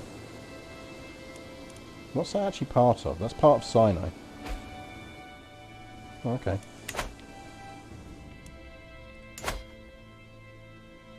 Oh, we finally got married. Have a couple of kids so we can marry one off and then kill all your other kids and inherit your throne.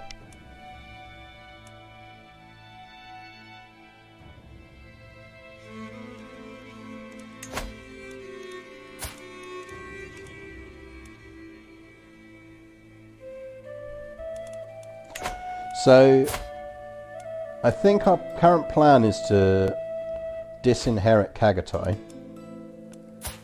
which means Prince Kokachin becomes our new ruler. Just paranoid, which is not the end of the world. Conversation over cakes. My entourage and I are strolling back from a short foray into Kazan, when we unexpectedly run across my vassal, Count Oldegan, and his retinue skulking around my capital on unannounced business. Caught by surprise, a few moments of uncomfortable silence passed before Oldegan's eyes, settling on something behind me. Ah, my liege, perhaps you would join me in forgetting this over some spiced wine and hashish-suffused cakes. Ah, hash omelettes. Hash omelettes. I'm all in favour of hash omelettes.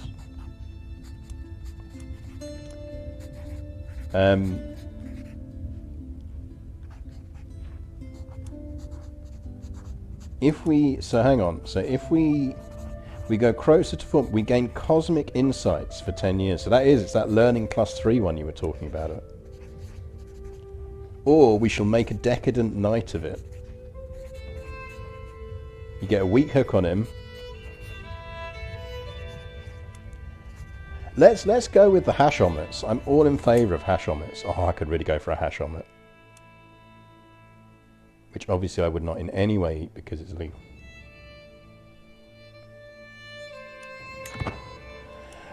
Ooh, Chagatai. So Chagatai we can't because he's our kid. Oh no, we can because we're sadistic. So we could technically...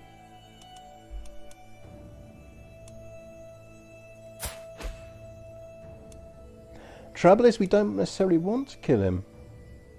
Because he's got a county rank. I'll tell you what, I'll do you a deal. If he has a kid, we'll marry him off to this lovely blonde lady who is really going to struggle in the sun down there. And then the moment he has a kid, I'll kill him off. Because then the kid will inherit. So let's see if he has a kid reasonably fast. Because that would solve our inheritance problem. Because otherwise we're going to have to disinherit him. Because we do kind of want to keep him around. So yeah, let's see if we can prompt him to get a kid. I don't think we want to be attending any feasts at the moment. So the thing to remember with disinheriting is, well, two reasons. One, Blind's Eye View has cashed in the infamy they've all got at infamy perk. So she does get to reasonably ask for, oh sorry, they do get to reasonably ask for someone to be murdered. I do apologise, yeah. So there's a certain amount of following their request, which I'm quite happy to do as long as it's a valid choice, which it kind of can be as long as they have a kid, as long as Prince Kagatai here has a kid. But also because disinheriting costs if I disinherit, like, it's going to cost me 900 prestige and 223 renown because he's my primary heir. So whilst disinheriting is a thing you can do, it's a thing you don't want to do too much of, because arguably the long-term disadvantages of disinheritance outweigh the short-term disadvantages of, say, picking up a bit of infamy. Because tyranny... So this is why one of my methods, as people know, is sticking kids in prison. Because tyranny ticks down over time.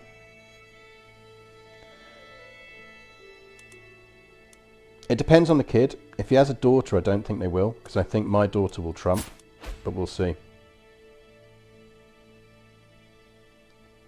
So I'm slightly gambling on Kagatai having a daughter, because I don't think I don't think a granddaughter will trump an immediate daughter. But if it does, then we will have to disinherit.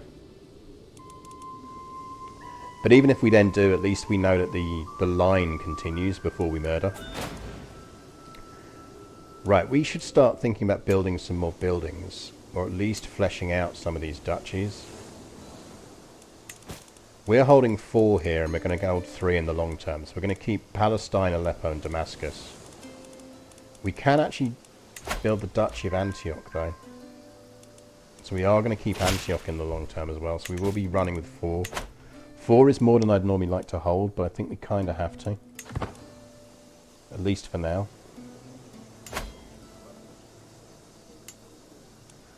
We should boost Aleppo, though. So Aleppo has the Citadel of Aleppo, which gives a fort level boost already. So I think the mud brick towers are a bit of a waste here. I think we would actually be better swapping that for military camps.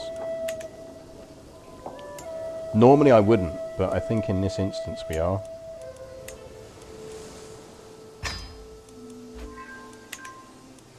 Because I am legitimately worried about our levy levels once this goes. Yeah, but then I'm killing my own levies. The thing is, I can actually, because I am a sadist, I can plot against my own children. So it's relatively easy for me to murder Kagatai. I just want him to have a kid first. Like, we can probably get that chance up.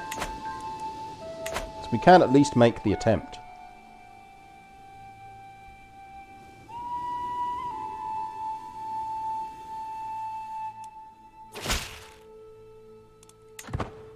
We need another pilgrimage, but we've not got another one for at least a few years yet.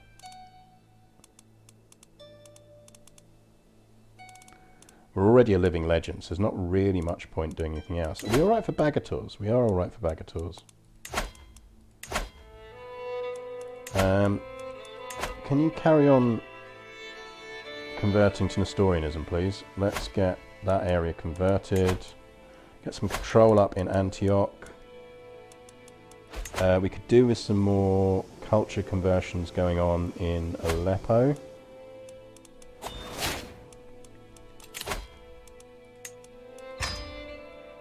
So the other thing we are doing is seeing how long we can stay alive for, which might actually mean, and we do have to keep an eye on this, that potentially we might jump straight to granddaughter rank anyway. If we can stay alive long enough to pull it off. Because the younger we can start with a ruler with, the better it's going to be for us in the long term. Yeah, ritual celebrations is a double-edged sword. It's really handy for building up piety, because it gives you 100 piety every single time you hold a feast. But it also means every time you turn down a feast, you take a piety hit, which if you're a king with a lot of vassals tends to build up very, very quickly. And you can't, if you're trying to not become a drunkard, it's a bit of a problem. We're probably going to get rid of this bit of territory here when we can. Can we go to war with the Emperor again yet? No, we can't. When can we do that? When can we go to war with the Emperor?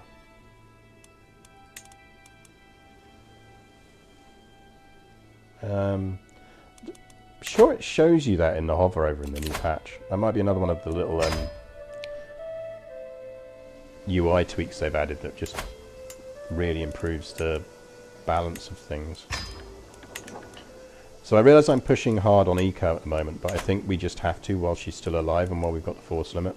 Because our big issue when Joan dies is not so much that I'm worried about external attacks on us. It's that I'm worried about independence and liberty factions.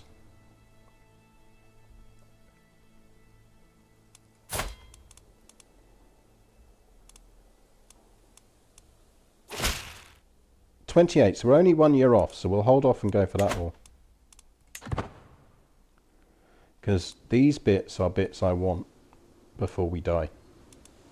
While we've still got the force limit to fight for them. Well, someone dealt with our border gore. You are a very bland grandson, gentlemen. May you grow up strong and wise, but also you are very bland.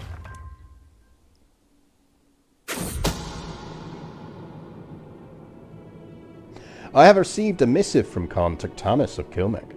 It claims that Count Tilmesh, my vassal, has requested support in a plot against me.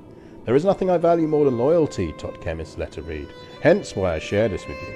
I think you're full of shit, because he's a small child and can't actually seek... Oh no, actually it's... Yeah, I think you are full of shit, because he can't ask you to support him in a plot against me, because he's a child. And children can't join plots. My vassals have my support.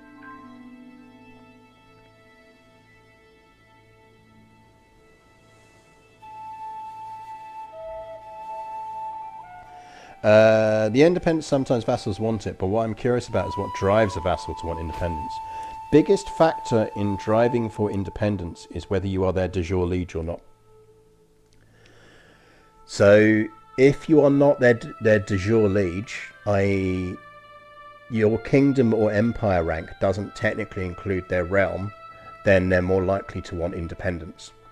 So one of the things we will be doing when new person takes the throne is very quickly forming the Kingdom of Arabia, because right now everyone in this area here is more likely to join independence factions because they're not technically my de jure.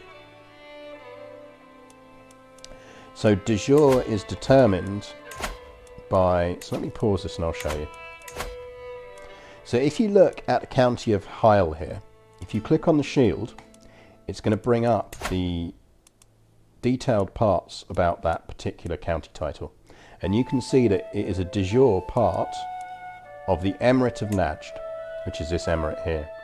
The Emirate of Najd itself is a de jure part of the Kingdom of Arabia, which in itself is a de jure part of the Nuri Empire.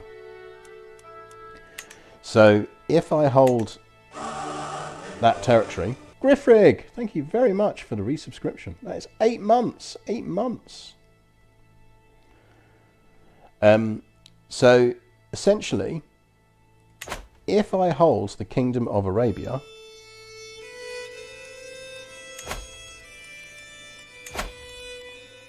so if I hold that title there, everyone within that area is going to go, well, even if I don't like him, he is technically under the feudal system my ruler. So I will be more amenable to staying under his control. Whereas if I don't have that title, they're going to go, not only do I don't like him, but under feudalism rules, he's not really my rightful king anyway. So I'm more allowed, I can feel more justified in rebelling against him, because according to God, he's not really meant to be my ruler anyway. So yeah, the component parts of a kingdom. Now one thing you can do, and it's a forgotten interaction because people don't use it much, is one of your councillor actions, your chancellor's action, is technically integrate title, which in certain circumstances will allow you to boost something that's called de jure drift. So de jure drift is the principle that over time even if a title isn't technically part of your de jure realm, it will drift over time to become part of it, which takes hundreds of years in game.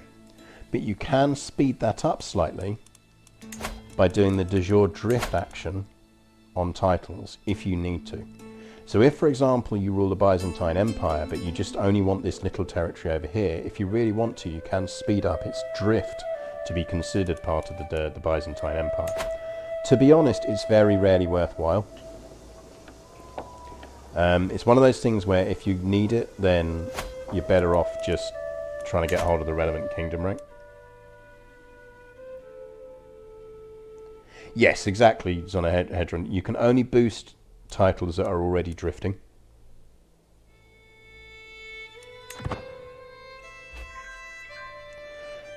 So you need titles to be drifting towards you anyway. I don't think cultural conversion skills, that the factors that affect cultural conversion are really just how good your culture is as much as anything else. Something to remember with all councillor actions though is that Disgusting Bliss, thank you very much for your Prime sub. That is incredibly generous of you. I am very grateful. Something to remember, which again a lot of people don't spot, is in terms of how long progress takes, if you're really trying to boost and get cultural conversion quicker, make sure your steward not only has good skills, but also make sure they're your friend. Because them being your friend will give them a 20% boost on any actions they take. It's a bit of a hidden benefit to people being your friend. A local fisherman from Antiochia, Bogan, has come before me claiming to be able to cook an enchanted supper. Supposedly he catches dreamfish from a secret spot and performs strange rituals upon them. He then serves their heads with each fish, inspiring ecstatic visions for days after consumption. The fisherman wrings his hands as he looks at me, eyes alight with greed and fear. It's only friends that boost it, lovers don't. Right, we can get uplifting visions of the afterlife, which is a learning +6 boost, which is incredibly useful for us because we need to unlock some more stuff. There is a 60% chance we can get a learning by 5 boost and become a witch, which is possible. Or we can gain a shit ton of piety for killing him. Now, normally I'd go with the become a witch because it's quite fun. But we could do with the piety.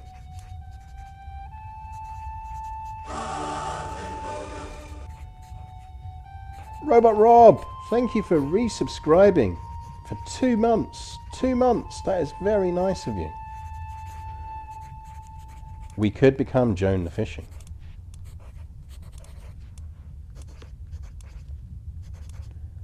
Feel free to absolutely ignore the hype train, everyone, by the way, because hype trains are a weird thing that I've never really seen the point of.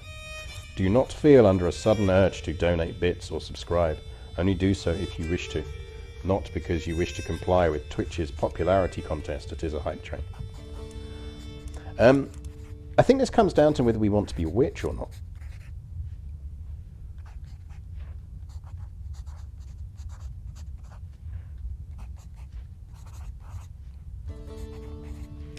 Okay, something I'm trying to figure out, that I can get certain people into the soldiers and councillors, but those people I do not want leaving my court because I'm afraid they're going to take away one of my titles. What is an easy way to keep them besides getting a strong hook on them, which is really not easy to do? They might not... To be honest, there are limited ways to keep people in your court. One of them is to matrilineally marry them to one of your children, if you've got girl children. I do that quite a lot to keep good people around, because your children are less likely to sod off than randoms. But sometimes you just have to go, if I want to keep this person around, I want to keep them territory.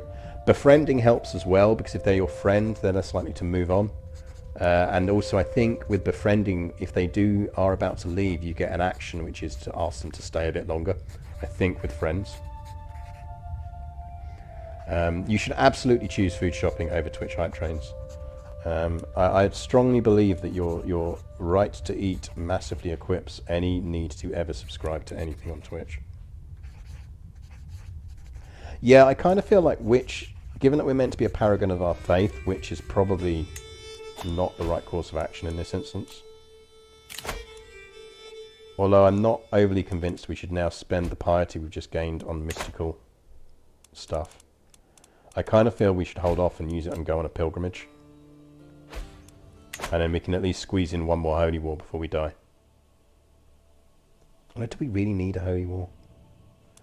We can actually go to war with the Byzantine Empire again,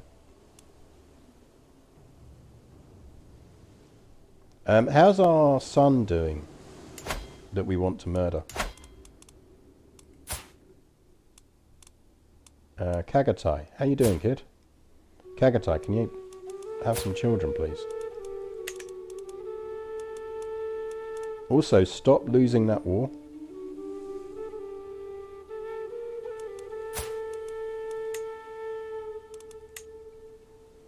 Don't think we can join his war.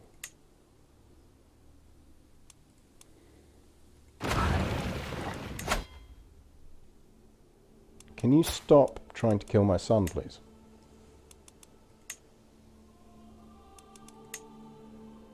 Because that's my job.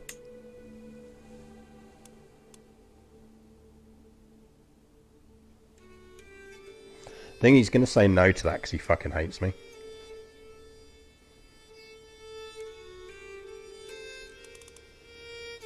Are you terrified of me? You need to be terrified of me.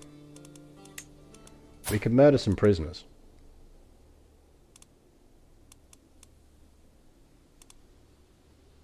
Because he is definitely not terrified of me. If we bribed him, would he...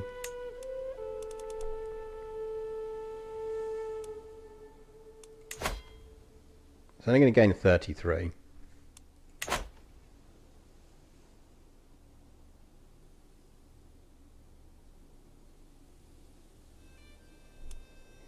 Yeah, our kid may just be about to lose his land. How is the Emperor doing? Oh, the Emperor's had a kid.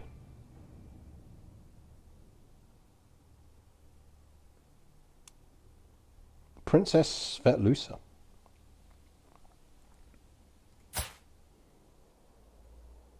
I kind of feel like, how's Cockachin looking? She's got Craven. Craven, lazy and paranoid. She is looking less useful as a leader option. She's still our best bet because of her stewardship, but she's less useful.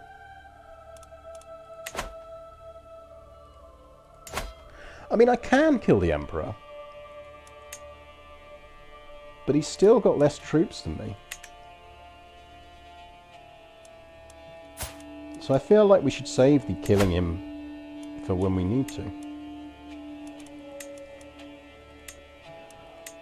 What's annoying is we don't have...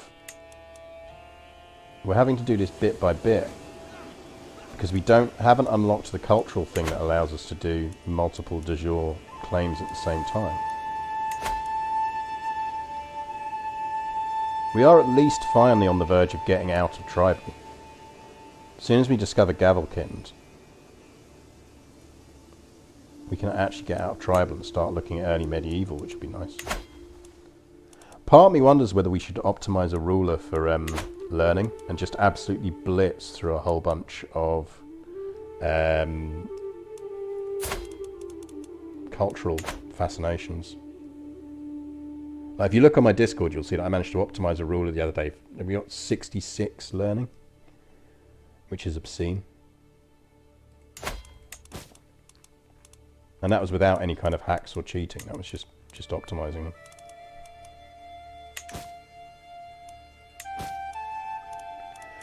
So we can create Utra Jordan now. But don't think we want to yet. Yeah, we could really do with some more geniuses. Let's torture this guy again. No, we can't torture him. Yes, we can.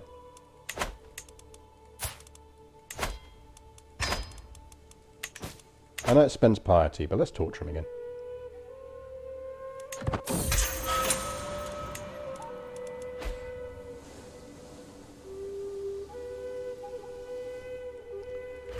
Right, we do need to go to war with the Byzantines, though.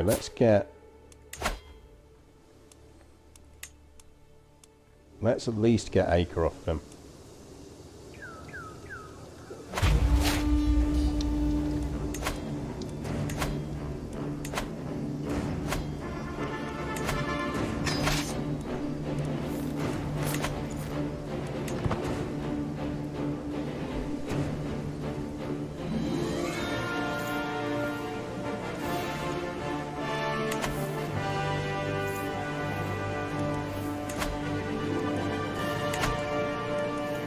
Yeah, I don't think we'd go culture head though.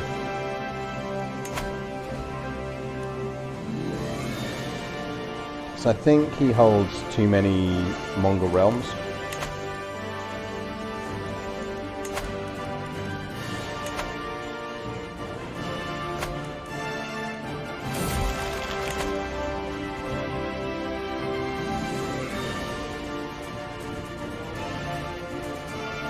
I'll wait for the glorious music to end before I read this one out. Good afternoon, Bring the Revolution. Welcome to the stream.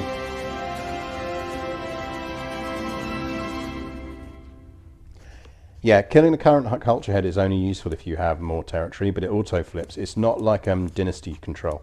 Dynasty control flips if your founder dies, because the founder is the blocker.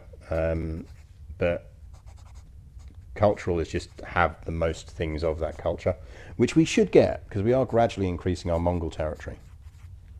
Anyway, nowhere to hide. The man before me looks odd. His face is twisted. Twisting. Is he even human? Reality lurches, and I realize I am having another vision in front of my entire court. As a fresh waft of lavender fills my nostrils, I try to speak, but my lips are not moving. We can spend a small amount of prestige to get out of here. We can gain a bunch of prestige, potentially, or spend stuff and lose some stress. Grow closer to forming a friendship with Joanna. There's a chance we might gain piety from that. And that would counteract our loss. I think that's worth the gamble.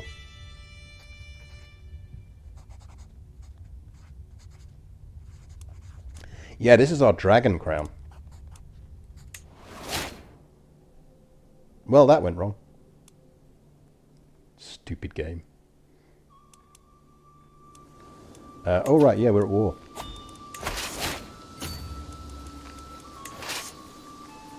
I completely forgot we're at war.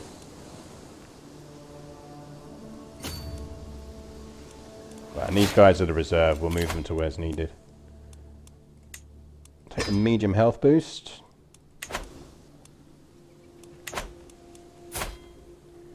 So in kid terms, we might want to start looking to see if... So we've got AJ the Bland Son.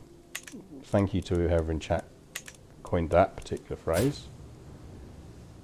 Prince Jan, have you actually got any good kids? Oh, well done. You got little bastard the founder. I know, because we can't, because you wouldn't be useful to us. Juanita, have you got any good kids? So she's brave, generous, and she's on a stewardship track.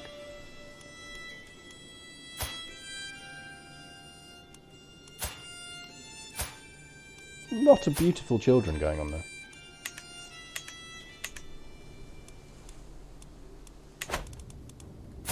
Because we could always re-inherit to get someone back in the line. That's the Bland Son.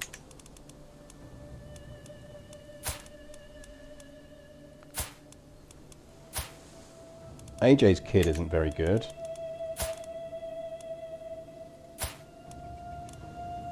Prince Juan isn't married, and maybe we should get him married.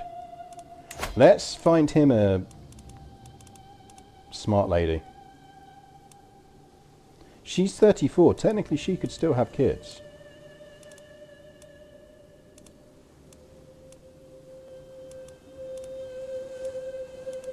Don't really want scaly kids.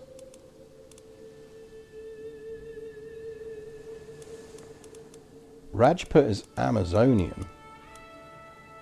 And it's Rajput culture.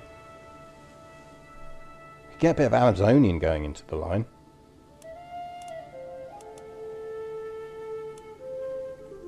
It's genius, but he's only 2, so it wouldn't give us a kid in time. Maybe we go intelligent. Let's just go intelligent, because I think we can get a wife now that's got intelligent. Hello.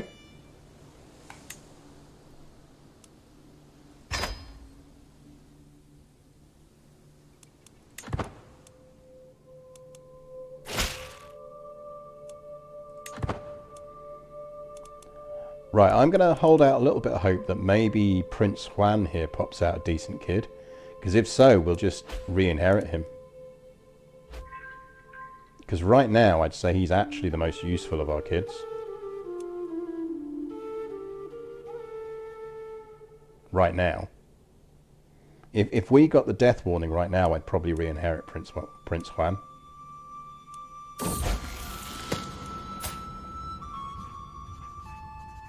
Oh, scratch that. Cockajin's just saved herself.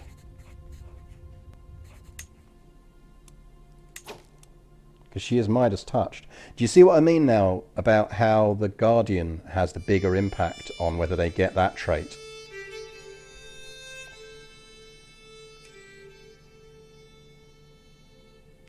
So again, I think it's something that really a lot of people playing the game don't realise is you want to give kids to people who are intelligent to educate, because it gives you way better odds of getting something like this, even if it's not a trait that the person educating them has.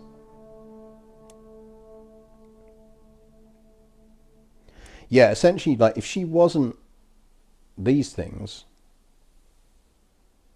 she'd be useful. It's going to be very easy to stress death her, I'll tell you that much.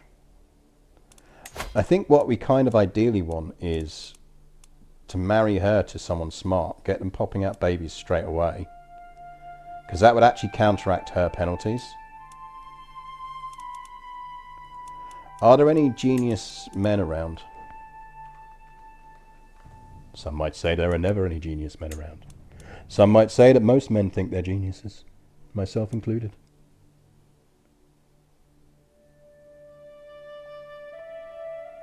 So he's a Nestorian.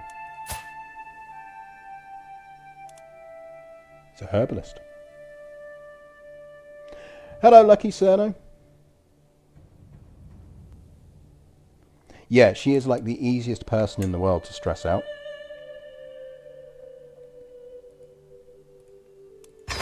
I think she's just about kept her place as our heir, because she managed to pick up Midas touched. So she's got epic stewardship, which is the most important thing for us at the moment.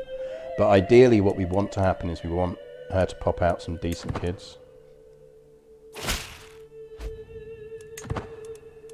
Because yeah, he's lustful as well. He's lustful, ambitious, just, and a genius.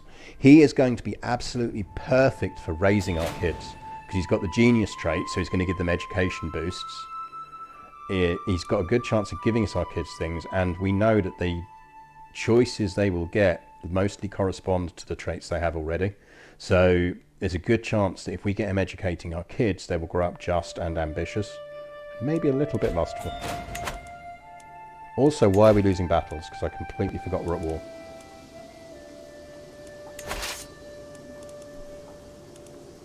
Chat, you could have reminded me that I'm in the middle of an actual combat.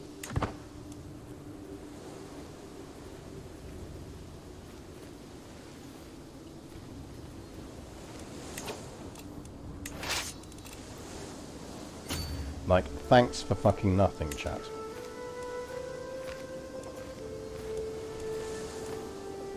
We not got any, oh, there we go, there's a siege person.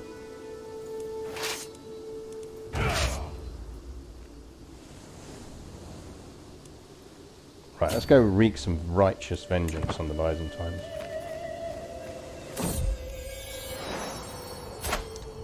Chidakul!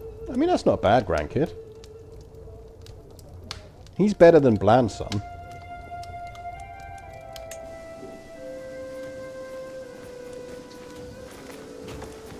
No, don't run away. We just want to talk.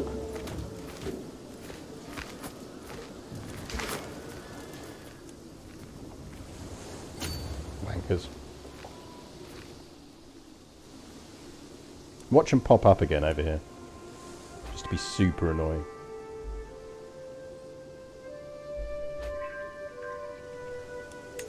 Can we... What happened to Prince Kagatai? Prince Kagatai does now have a son. Is he any good? And he's also beautiful.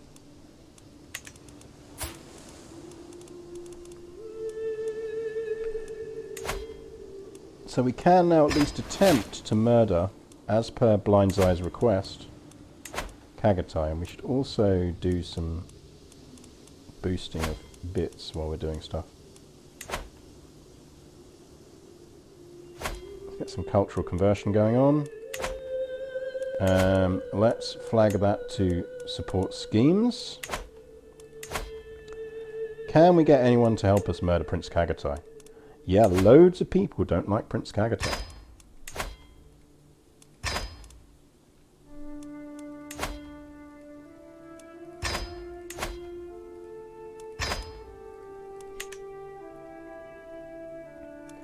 Yeah, the voices told me to do it. See, told you they would come back. Little fuckers. Come here. My vassal Maya Takin has condemned Prince Kagatai for his offences against God. She's even called for the Lord to strike Kagatai down and hinted at punishments to come. That's useful. A little optimistic perhaps, but I like the spirit.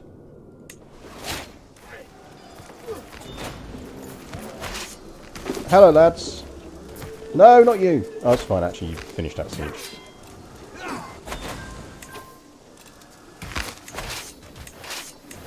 But you need to go siege that down, because that is actually technically the territory we want.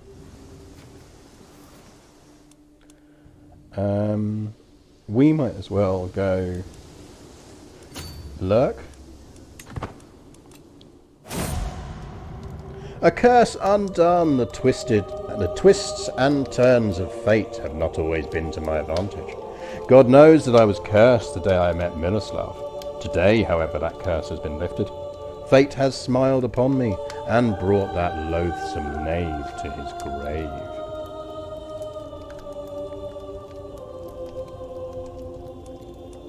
Not one day too soon.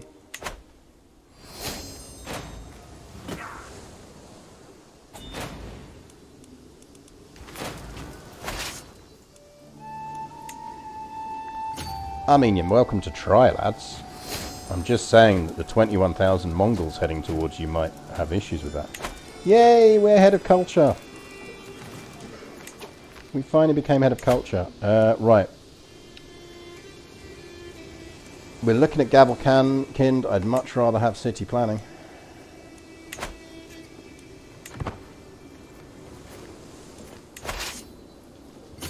Chicken.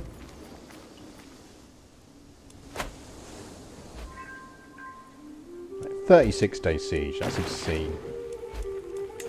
Let's move these guys away from the coast just in case. We don't need to give the messenger bird because we've already got 95% success chance, so let's not risk it. There's only really negatives for us in doing that. Botukai is decent. Terrible name, but Mandakai is a good name. Let's go with Mandakai.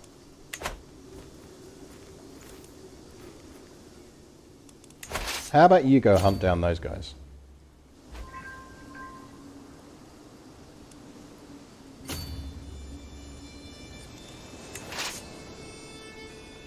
How about you don't stand in the place that's giving you massive attrition? Because we should be able to month tick. There you go, month tick.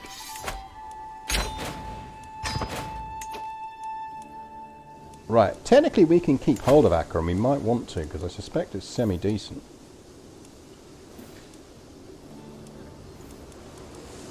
What does it count as part of? As part of the Khan of Jerusalem, it's part of the Jamil's Emirate. No, we're going to end up giving it away. We will end up giving that away. Are there any other buildings we can upgrade in the places we're not giving away yet? I don't think there are. Because we won't be able to build duchy buildings yet, we're not high enough advanced.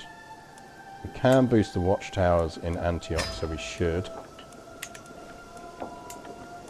Halab we can boost quite a lot.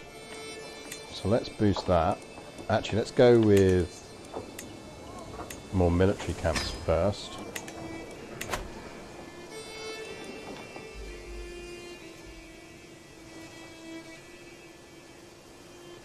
I've had the Mongols do well in a playthrough when I'm not playing as them. I've not had them do amazingly well, but I have had them do reasonably well.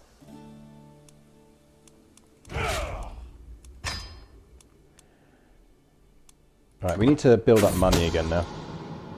An opportunity arises. My agents have discovered Prince Kagatai and entourage will be staying at an inn on an upcoming trip. The inn is made entirely from timber and has an old thatched roof. If we cannot easily get past Prince Kagatai's guards, he can just go up in the blaze as well. The best part about the plan is it leaves no evidence. It could even have been an accident. Burn, baby, burn. Murder Disco Inferno. If you have your Murder Disco emotes, let's get our Murder Disco emotes going.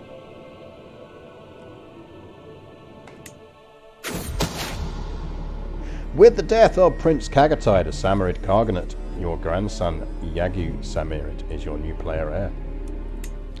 So we will still need to disinherit. Because I don't think that kid was that decent, was he? No, he's not.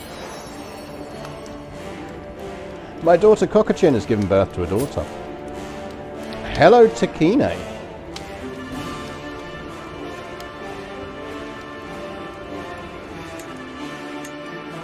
Who just declared war on me?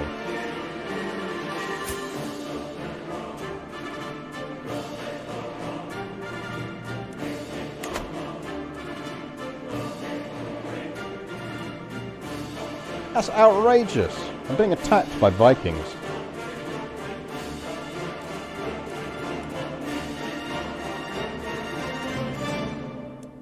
I mean, sure, bring it. Because you're going to die. Who let the Vikings in, indeed? Outrageous. Do we already own Baghdad? We do not, and we should push for it. We've been kind of on a semi... So our goal at the moment is very much just taking the Byzantine territory while we can take it. And what I'm trying to make sure we don't do is leave a realm behind that is going to erupt into turmoil for our heir. Now we're 63 at the moment. Given that we've got all the health boosts, we are a drunkard and possessed. But it's not inconceivable that we live long enough to put Takine on the throne, which would potentially be better than putting Kokochin on the throne. But Kokochin we can stress death pretty damn quickly because of all of those traits. So it's not the end of the world if Kokochin inherits. We do need to remember to disinherit our grandson though. We will need to disinherit our grandson.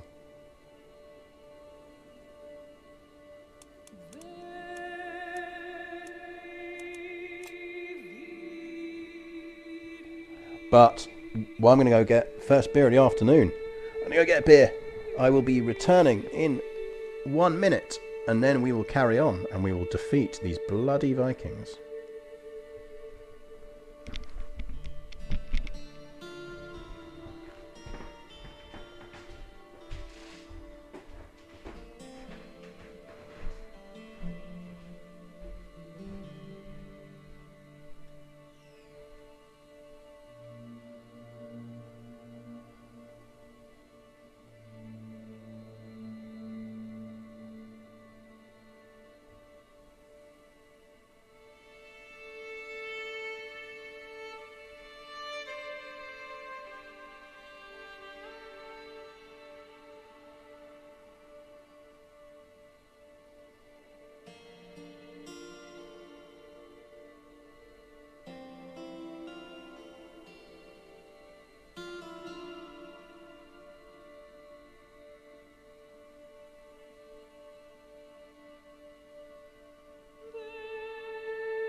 Okay, we're back with beer. Our first beer of the day is called Atom. It's by Atom Beers and it is called Higgs. It is an English IPA. It is 5.8%. It is described as a hazy English IPA with Jester and Olicana hops, packed with lashings of grapefruit and orange. Let's see what this is. This is a Beer 52 beer, of course.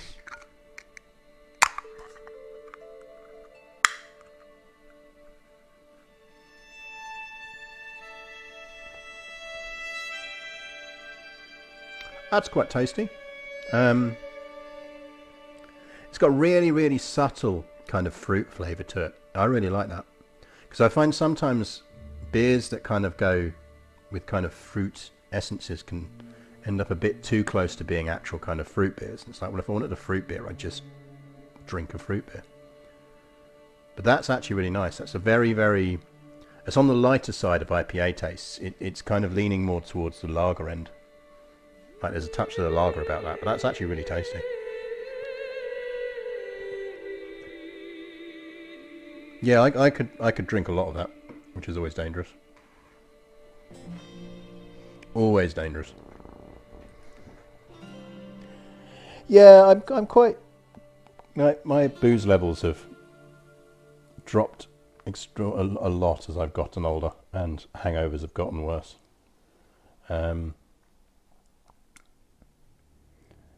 But I like my kind of little beer clubby things. I drink a lot more wine than I used to as well. I've really gotten into just drinking good wines. And I did do a port tasting the other night, which was absolutely fantastic. Highly recommend it. Right, I was drinking one of the ports I was drinking, like, was put down in like 1976. It's technically older than me, and it was amazing. We can negotiate an alliance with Yegu, who is our grandson, so we will do that, because it's probably in our interest to protect him. Let's ransom some people. Oh, that's mean basically free money.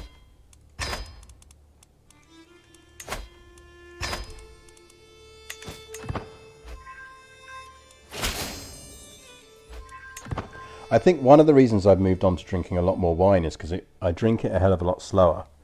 And therefore I drink far less of it, which means the inherent risk of follow-up morning hangovers is much lower.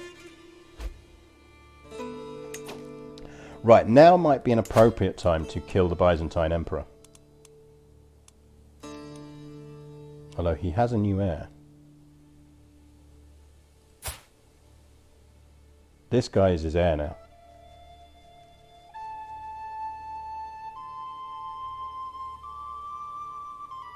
He's a fellow possessed. He's a lunatic. He's gone full on.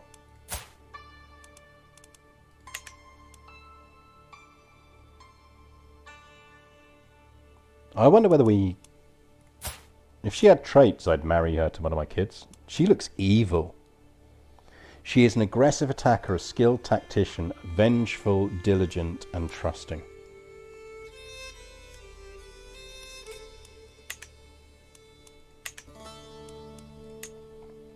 So the other ally we can still take. It's more that it would expire our truce. If we murdered him, it would expire our truce and we could just immediately declare war on them again. I'm not sure we're going to get a lot of help trying to kill him though. Let's give it a look. It's worth at least looking. So that would boost us to 35-ish. That would boost us to 50-ish, 70-ish, 90-ish. Yeah, we will go for this.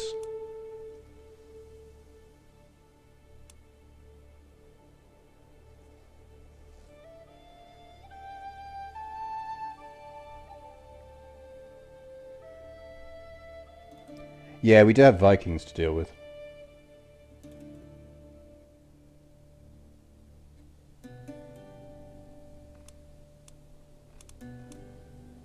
But we can get enough people here to murder him, so I think we might as well kick off the plot to murder him while we deal with the Vikings.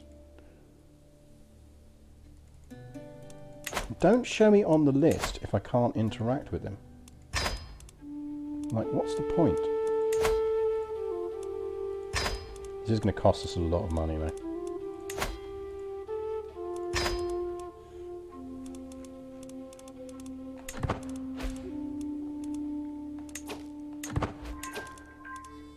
Anyone else who actually is in range?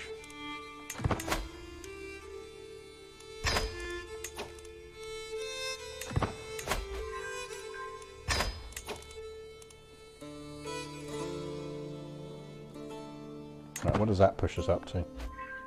95, 95, there we go.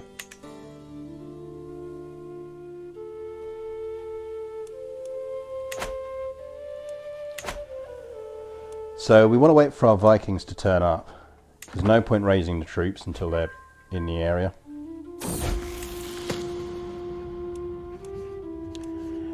Following the death sentence of a Lodi thief, I asked my grandson, Count Kachigan, what he thought. He responded that the sentence was fine. Yeah, you keep the trait just, that's fine. Like, where are you?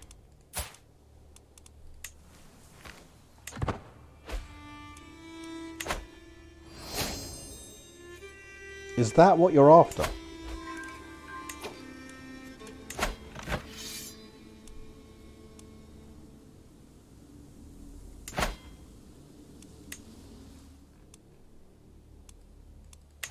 That's what you're after. I can have it. Seriously, just have it.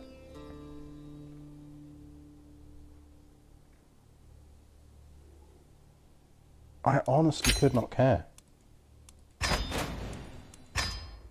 Enjoy it.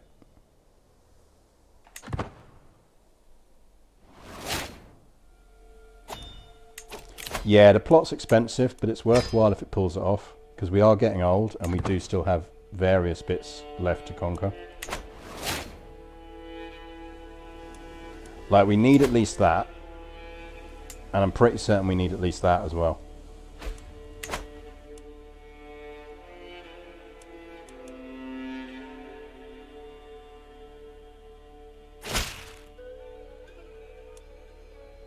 I will join the feast because I need to lose some stress.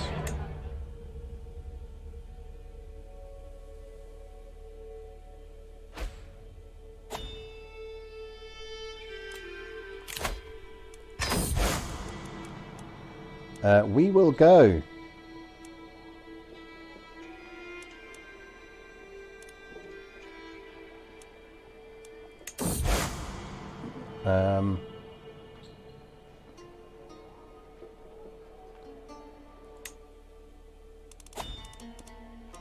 We will wait until we have enough money.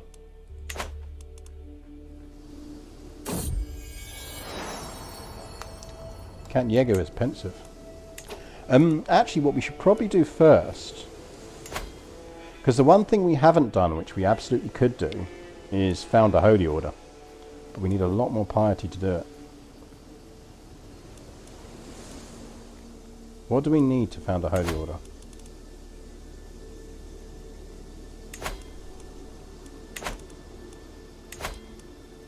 We're going to need 1,000 piety. So actually what we probably want to do is build a church first. Find somewhere where we can build a church. Antioch has space. Aleppo has space. Does Faurin have space? Doesn't. Just thinking because Faurin is one of the places we're going to get rid of. Kazan.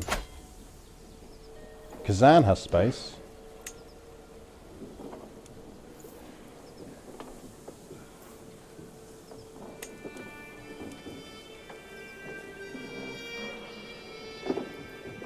Oh, we need city fucking planning. That's annoying. How far are we off city planning? 6 years, okay.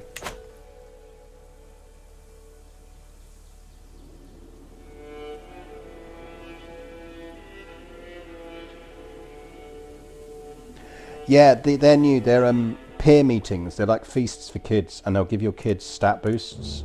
and occasionally wound them, so they are absolutely 100% worth doing. Right, what we're going to do is we're going to start laying the grounds for a holy order. So we're going to build a castle in Aleppo.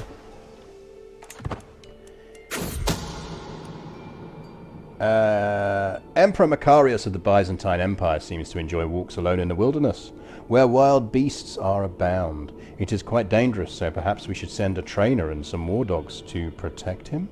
We certainly wouldn't want him to be mauled to death by wild animals. Pick the biggest ones, and make sure they're hungry. Emperor Makaros's throat was ripped out by our war dogs. We have finally succeeded in our plot to kill him. It will be attributed to wolves, lions, chimeras, and the like. Good doggies. Oh, that's handy. That knocked Tiberius free. Would you like to swear fealty to me? No.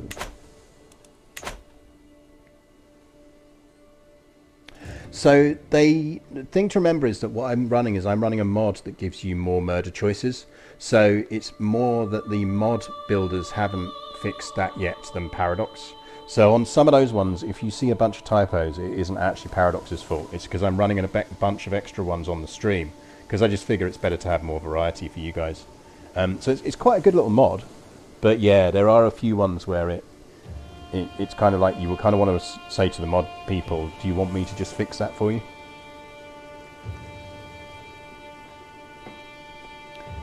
So yeah, it is slightly jarring, which is why I correct it when I read it out.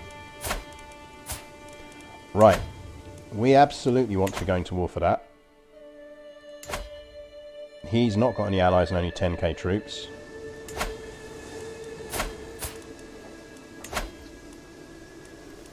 Oh, I might need to create the duchy. I think I'm going to need to create the Duchy of Sinai to do that. Which we need 300 for, so we can do that in 2 months-ish. Yeah, I think they've just used the wrong variable. I think that's literally all it is. My daughter Kokachin has given birth to a daughter. Since the little one is part of the Samurid dynasty, she should be blessed with a good name. Kokachin's thrown out some good kids. I don't think she's a Joan worthy again yet, though.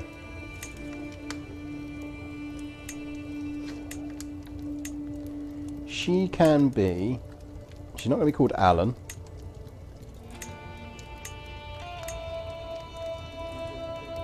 We'll call her Haluikan. Haluikan, why not? Striving amid strife. Oh god, he's done a poem. The Axe's Song. Though conflict brings wrath to all some day, our heroine lives to enter the fray. Then all shall tremble as she takes the field and shows to the foe that there's no thick enough shield. Yeah, well done, Leonidas. Good work.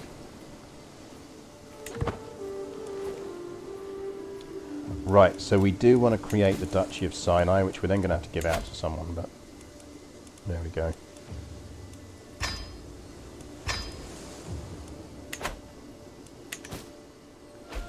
That should mean we can de jure war this fool.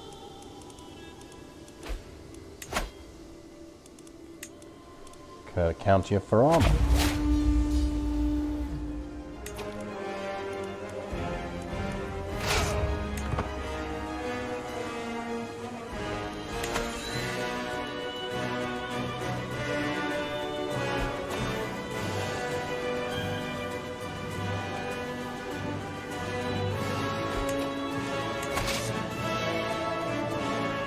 Right, go down siege down that.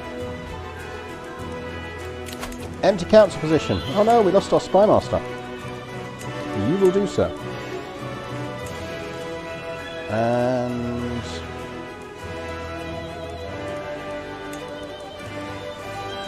probably you.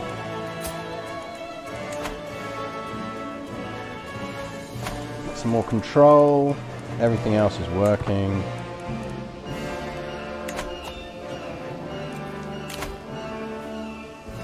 peasants. It's fine.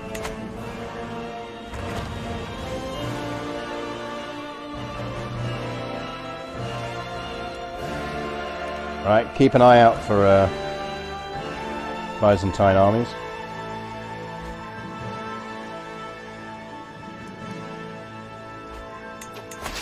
Because they may turn up eventually.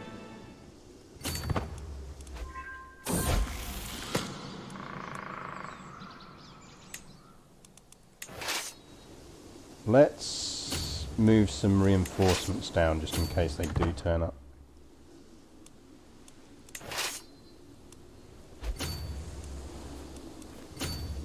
There they are.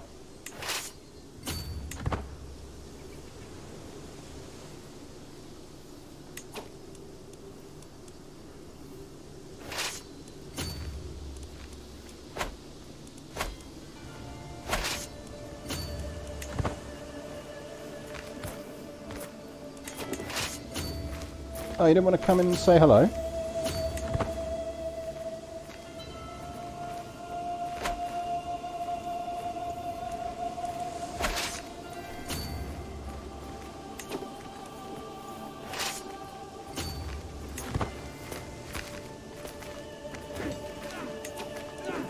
Sneaky fuckers.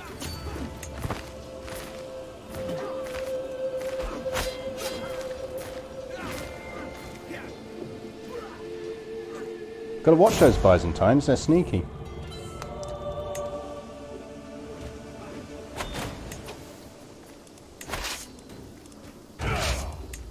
Detach siege. And go siege that down. It doesn't hate us. Kinda likes us. Probably just sway him. I mean, that would help.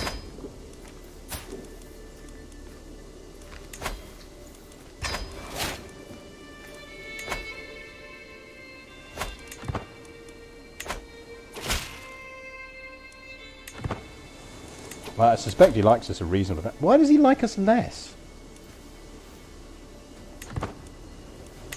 Outrageous. He should like us more because we're now of the same faith. Yeah, but I figured, like, once I'd seen it had started to move, I was like, well, it's fine. Like, it's still enough to siege that down, and if we'd been really lucky, it would have conned them into attacking us.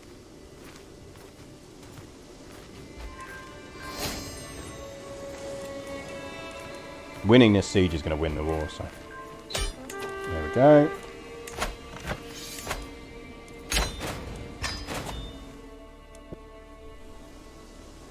Right, we should actually create this and give this to someone now. Or at the very least we should give the territory out.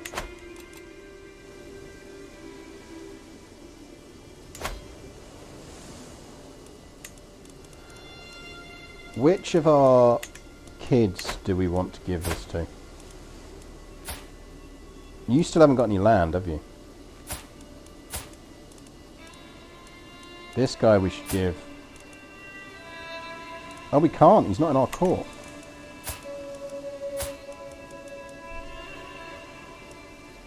In which case...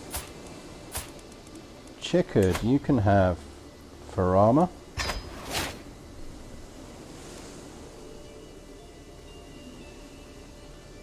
I mean, the other option is to go with Chiddakul and super boost him for learning.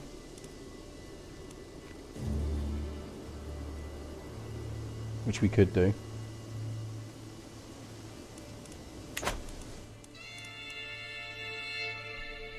That sorts out that bit of border gore down there.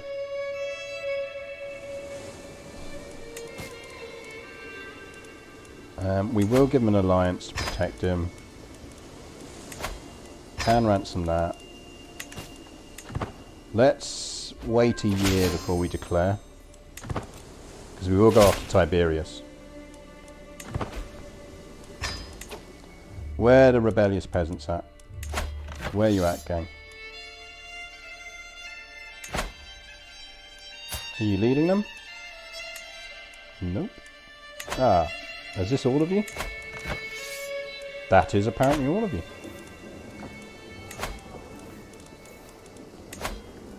Honestly, I just want that man-at-arms button. I can't wait until we get the new, I get to play with the new patch, not this old one. Because if I play with the new patch now, it'll break this save.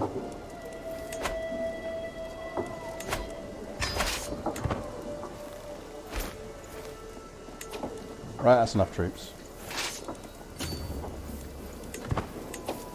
Seriously, you can stop raising now.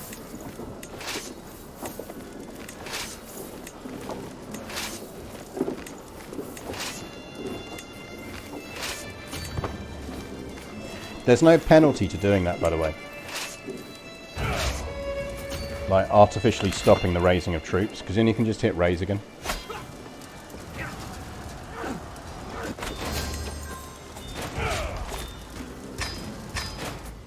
No, we're still getting there on. We're not far off, but we're getting there.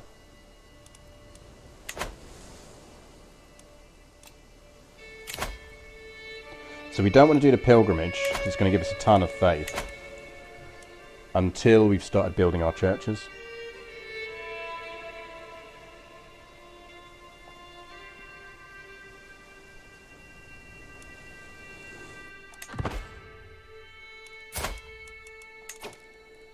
So how are we looking on you?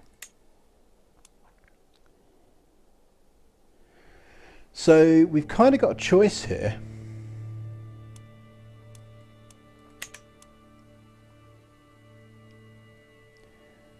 We could go learning and hyper boost her for cultural development.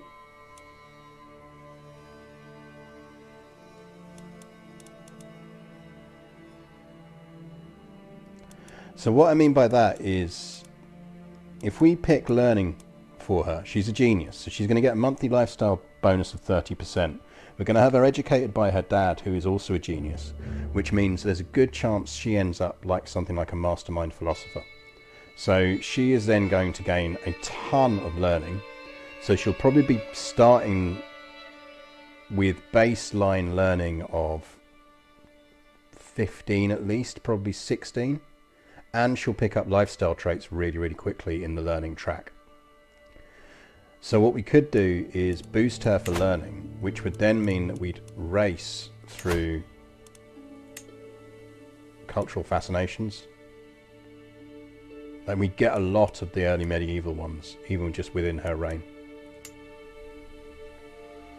Which would arguably push us ahead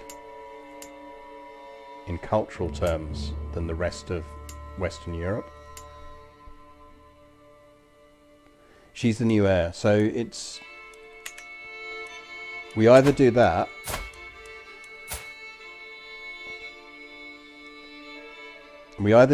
or we boost her for stewardship, which would be equally useful in terms of conquest.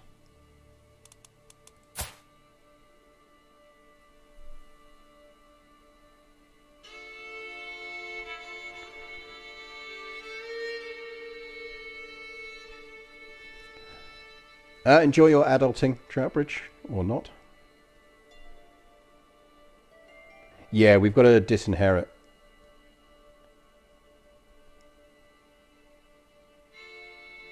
Or murder.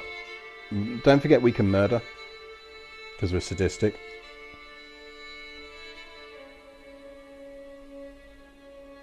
We do have all the bits we need from the Byzantine Empire.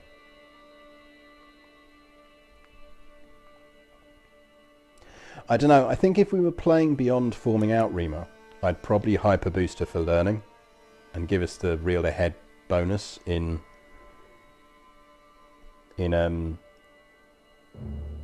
that side of things.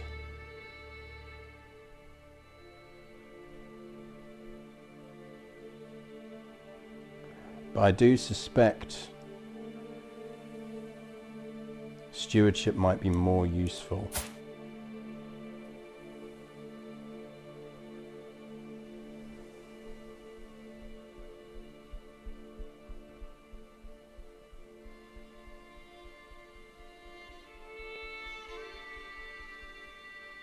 I don't know.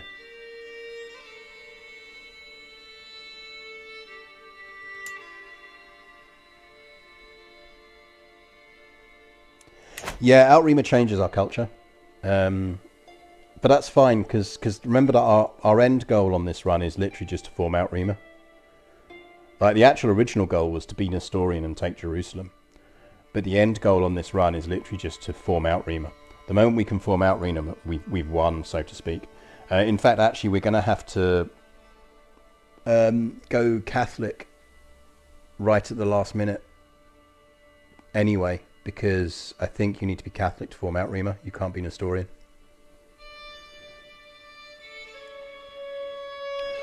I think we're going to boost for stewardship. I think stewardship is probably...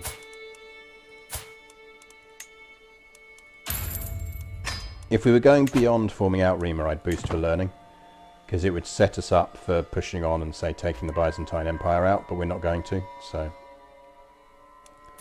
we should actually also flag that we want her educated by her daddy.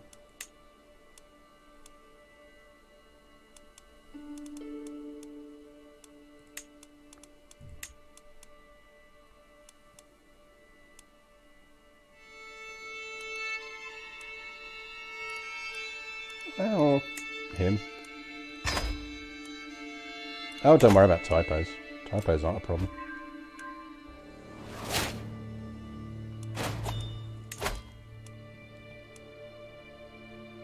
Probably go with Faithful, because if we can actually get a bit of boosts on that side, it might be alright. Do we think he likes courage, vigour, or unmatched people skills? He's wrathful, temperate, and diligent, and he's an intricate web weaver. Let's go with courage. Well, that went well. Rip AJ, my husband. Can we get some F's in chat for husband AJ? He never cheated on us, to our knowledge, which is better than a significant amount of our other husbands. What this does mean is we need to find a nice husband just to keep our stewardship high. Yeah, you'll do.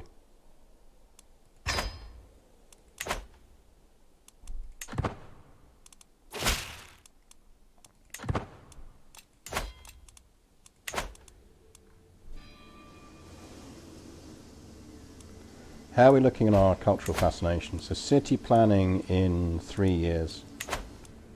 So we need to stash about £1,000. We are building the castle.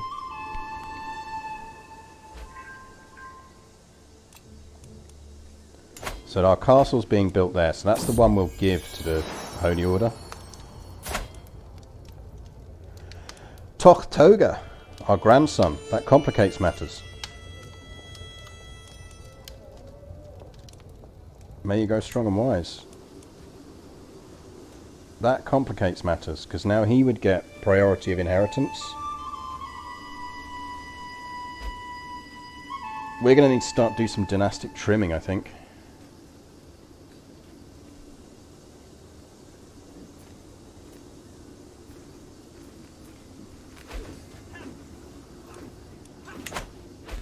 Yeah, I mean, worst case, we'll just have to cheese ourselves out of the Empire rank.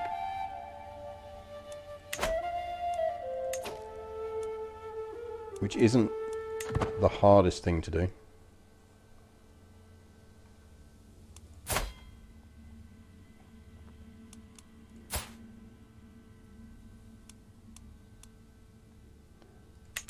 Right, who stands in Kokachin's way? Yego needs to be...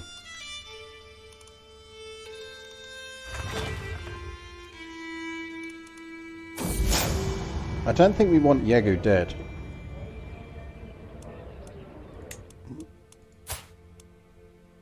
I think we want Yegu disinherited. The question becomes who...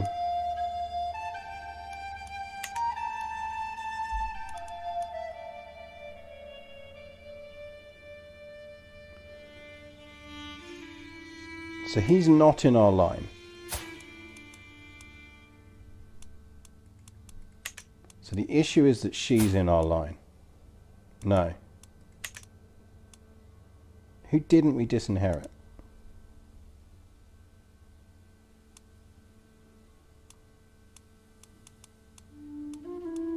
Oh, Kagatai, isn't it? Because we murdered him instead.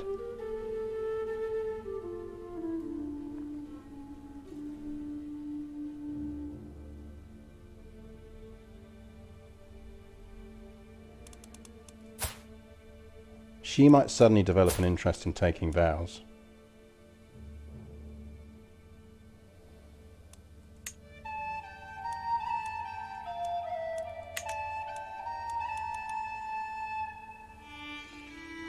So we need Yegu, because Yegu has territory. We don't want Yegu out of the way entirely. I'm not too fussed about burning a bit of renown on this, by the way, because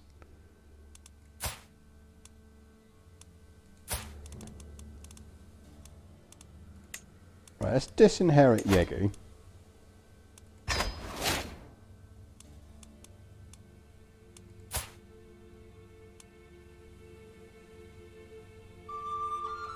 Yeah, so now we're getting the daughters.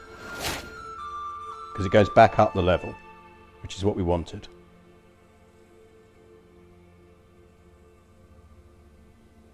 So theoretically, it should now go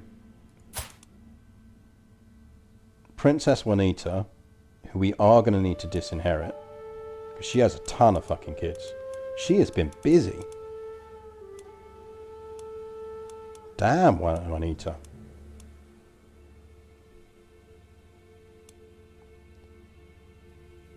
No, this is the thing, for Fonzie. There were 3 disputed potential origins for the Prester John myth, i.e. where they came from. One is, you're absolutely right, is Egyptian Coptics. The other is Nestorians in India. And the final one was Nestorians up in the Mongol Empire, which is what we have played here. So, because it was just fun. It was fun to do the Mongol stuff as well.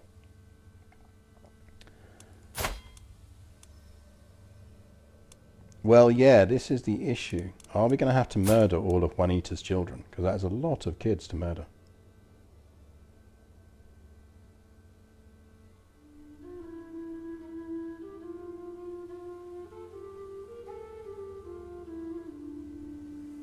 So yeah, so we went with one of the other options. Because we did consider going for Egypt. I think we put it to a poll and we went, which one do you want me to do? Yeah, but the thing is, we needed heirs. We needed kids. This might be about to get very murdery. Hold up, we've got a valid reason to imprison her. Who did she try and kill? Naughty, naughty Juanita.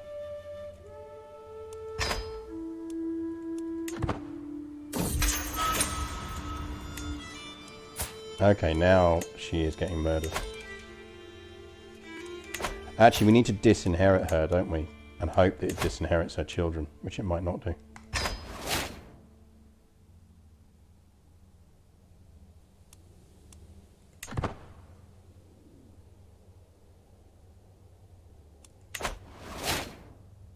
Okay, that's fine. It skipped Joanna.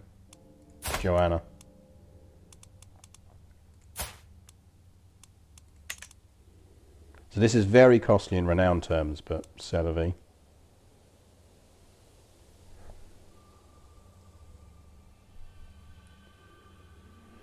So this is going to skip to Joanna, who annoyingly won't take vows. But we don't want her kids inheriting either, because AJ's bland.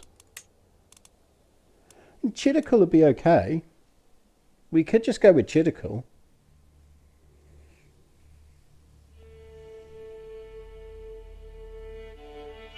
I kind of feel like we've slidden into just female rulers, though, and it kind of feels like Khan Joan would be like. But yeah, maybe we just go with Chidical.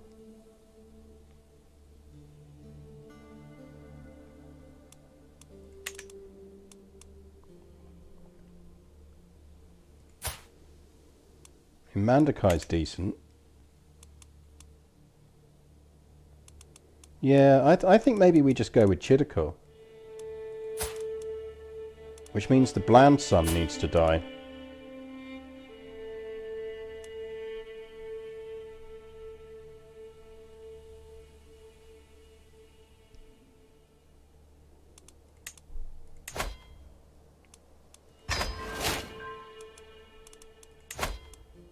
Time for some child murder.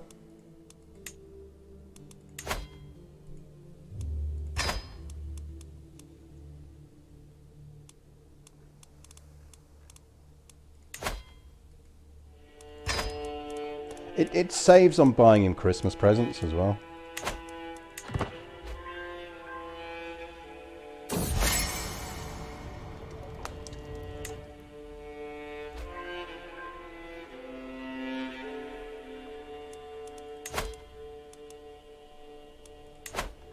More cultural promotion, please, in Hammer. More religious conversion, please.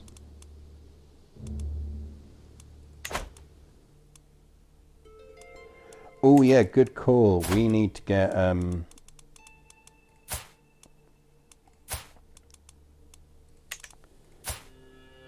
Chidakul, you're on stewardship, that's fine.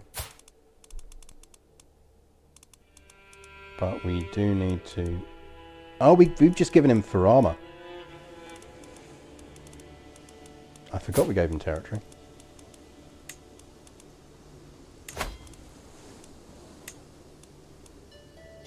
He is Nestorian and Mongols, that's the main thing. Ambitious, just, lustful.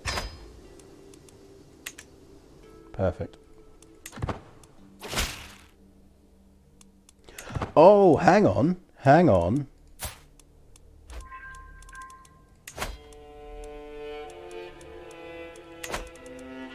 Yeah. Oh, I know what we're going to do.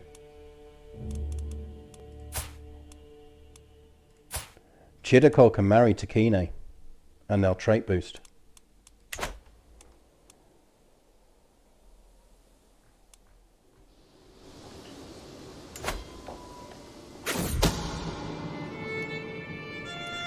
Plush, vibrant and soft as the first light of dawn. A merchant presents me with an exquisite carpet in the hopes of good future rations. As I marvel at the fine weave, I am struck by a thought. Wouldn't a carpet like this muffle the treading of feet, even conceal the steps of a bumbling agent? We could give it to AJ, but actually we don't need to, so we won't. The thing with something like that is when we're running at the 95% chance already and we're relatively close, it's like there's no advantage to be gained because you can't go higher than 95% success chance.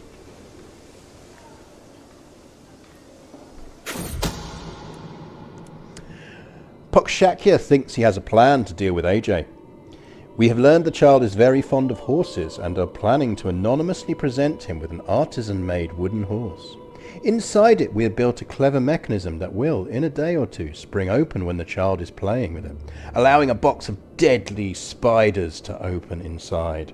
With any luck, a few of these will bite AJ, sending him on his little way. Murder spiders! Murder spiders! Get your murder spider emotes into chat.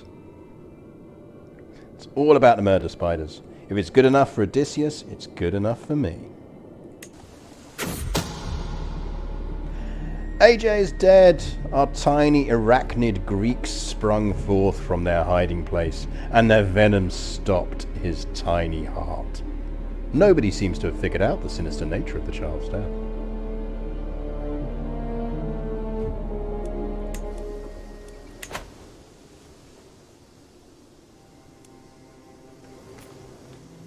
Gotta love murder spiders. They always do the job when you need them. I'm surprised to find my husband skulking in my study. Something is clearly upsetting. What? Who are you worried about?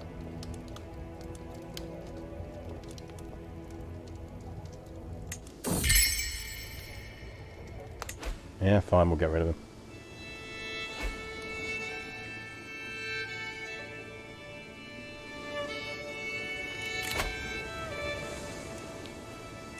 Right, we still don't want a pilgrimage. I really want to get this holy order founded before we pop our clogs. A curse undone. Someone died. 17 months. Okay, cool. Yeah, we do need a new physician though.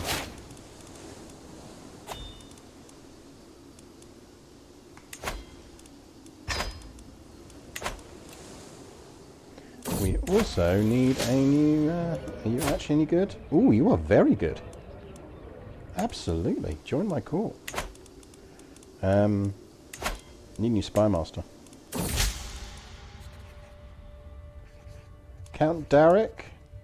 Or let's go with... No, because you're our physician. We don't want you to be it.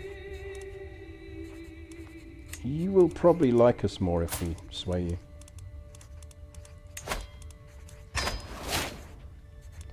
Oh god, more terrible poetry.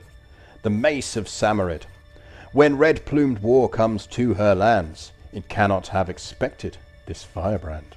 Her subjects prove grateful, for if they are not, then next to their door is her sword brought. That is absolutely terrible, Deontios. But you have fun. You enjoy yourself. It's the thought that counts. We're not actively trying to kill anyone at the moment, so let's flip that back. And we are swaying him, which is good. Yes.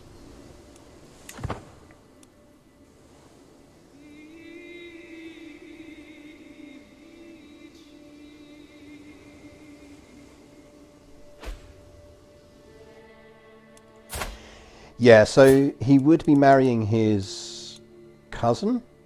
Cousin once removed? Be cousin once removed. No, it would be cousin, wouldn't it?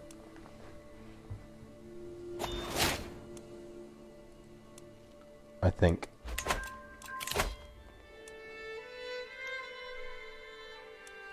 Let's get Zealous Prophesier, because it will be helping the short term. First cousin. Yeah, he's just marrying his first cousin. Right, that's very home counties.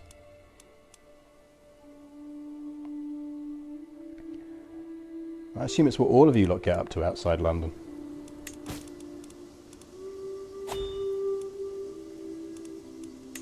You probably actually should look after Kiddichel.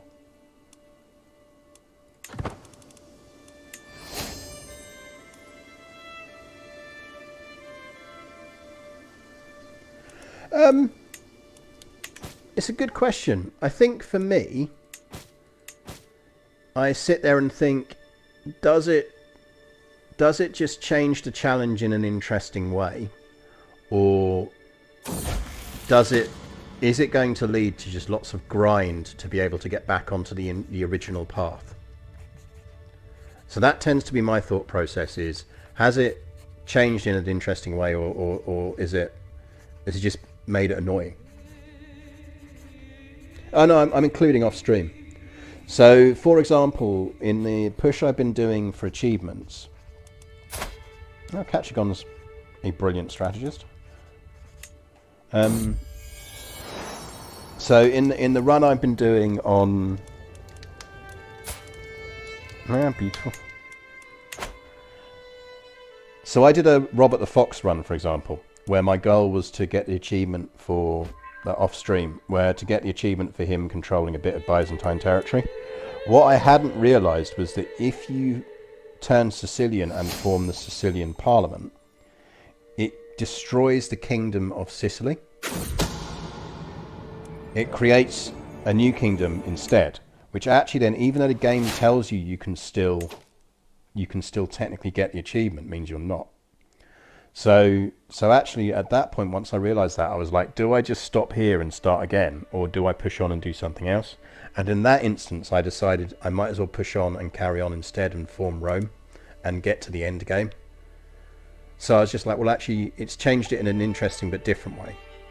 Whereas if I'd turned around and gone, well, no, that was the only thing I wanted to achieve, I'd probably would have just killed it and restarted.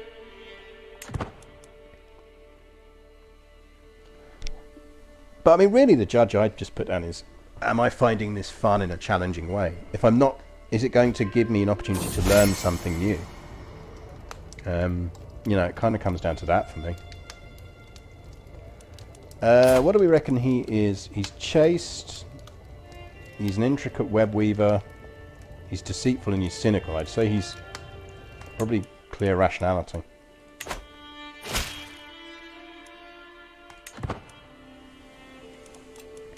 Well, the good news is someone dealt with Tiberius for us.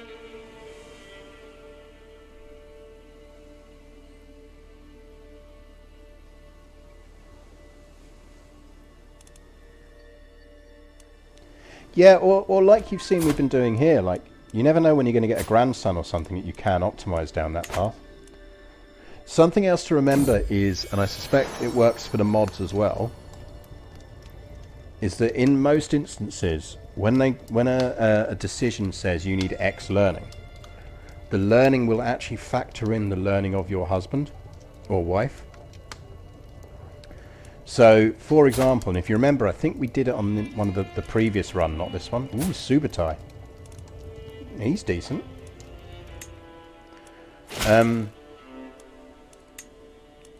So, often, flipping that will count towards whatever you need on your mod.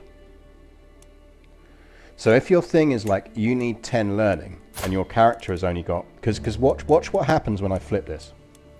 Watch the numbers here.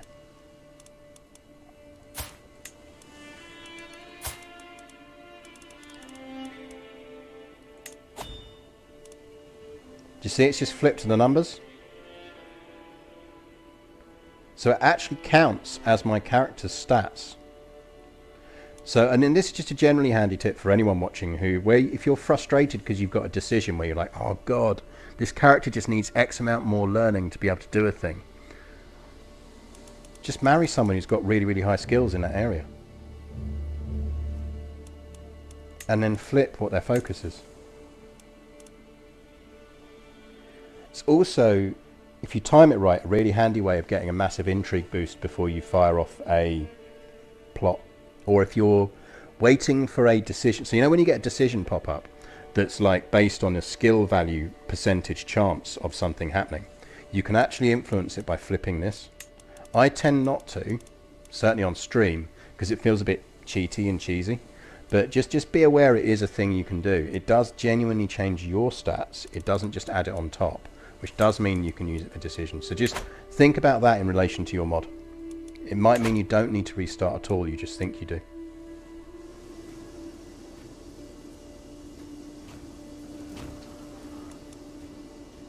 Yeah, Lucky Signer's right as well. If you get one that gives you an actual stat boost, that counts against you as well. Ah, thank you, Scorbert. I think you're absolutely right. I think we can build churches now. So, what we want to do is destroy these presents.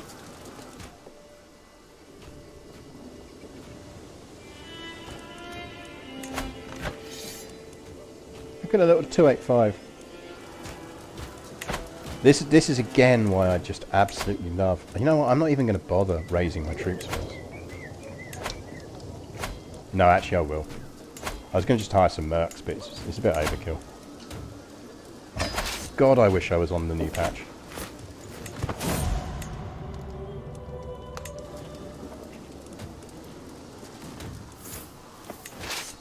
Right, everyone stop. That's enough.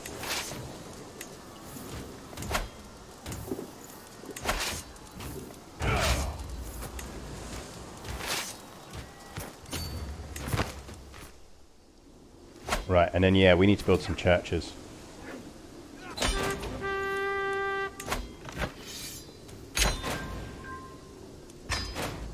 Right, we need churches in territory we directly control.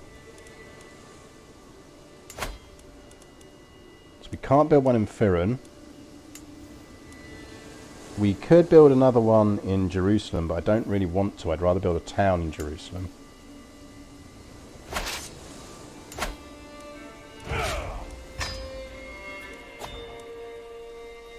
We were going to build one up in the area territory we're going to get rid of, weren't we? So we could build... We'll build one in Kazan. So I don't think we can build... Oh, we can. We can build them concurrently.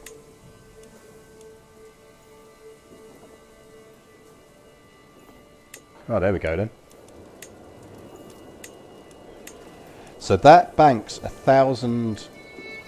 piety for us. When they complete, they're going to give us 1,000 piety, which will be enough to found our holy order as long as we can get out of negative. So, chat, you need to remind me in 1043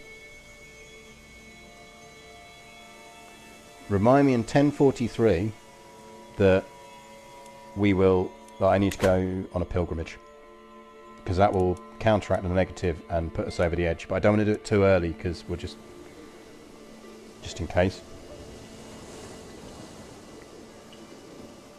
No, because we might as well sort the pilgrimage out just before.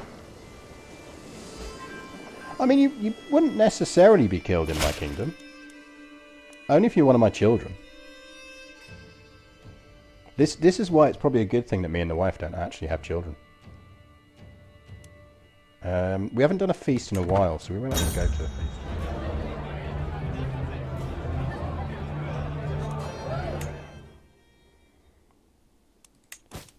Basically, as long as you're not one of my children, then you're fine.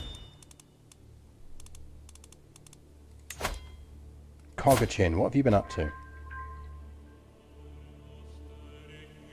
Cogachin, have you been sleeping around? Have fun. I'm not going to shame you for that. Enjoy yourself.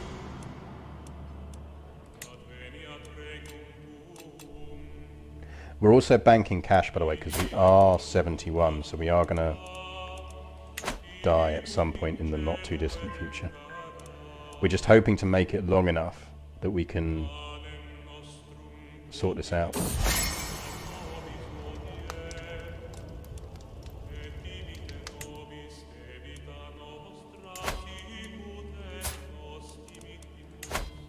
I mean, we can do it with dynasty heads, so we can do it at any time.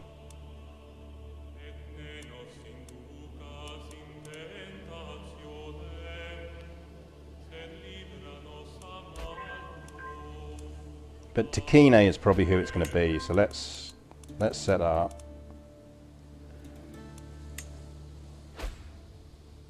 They're only slightly related. They're not even kissing cousins, they're hugging cousins.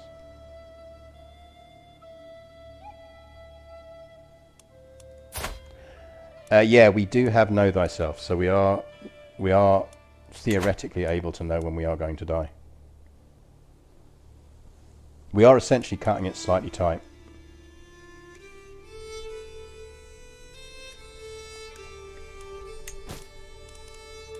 But it's why we're banking cash, because then we can create all of these titles, which is instantly going to net 1, 2, 3, 4.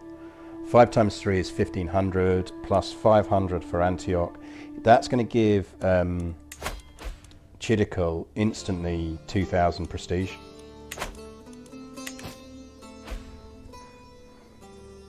Which will instantly rank him up to, I think, probably illustrious. I think.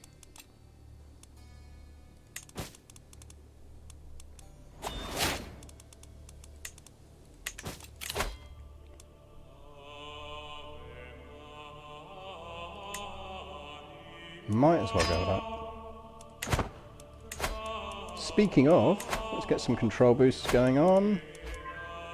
More cultural conversions, please.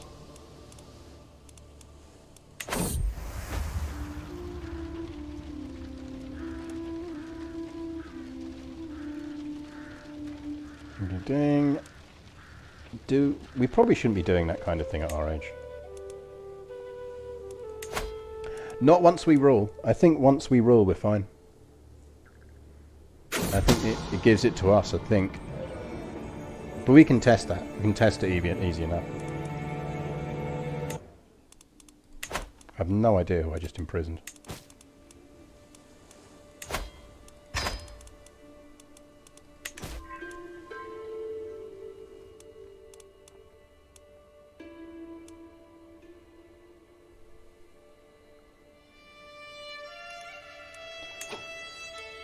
Yeah, the main reason I've been holding off on doing more wars is I'm just genuinely worried about creating an area that's too big, that's then going to spawn a lot of rebellions that we can't handle because we suddenly don't have the troop numbers or the stability to handle it.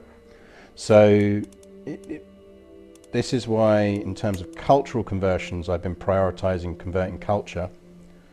And in faith terms, we've been trying to grow our Nestorianism. A bit of Tengri going on. Because our biggest potential risk would be a massive Islamic uprising.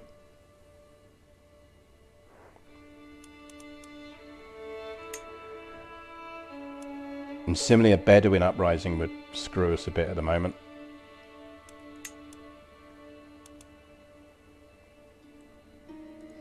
Also, the other problem is I don't think we've really got good war excuses. Like, we're not quite going to have enough prestige for a holy war for kingdom. So we'd have to go holy wars, and we just can't afford the hit. Because I don't think there's anything else de jure that we could go through now. Essentially, the conversion to feudal screwed us up because of this, because we're not, the character is not built for good piety.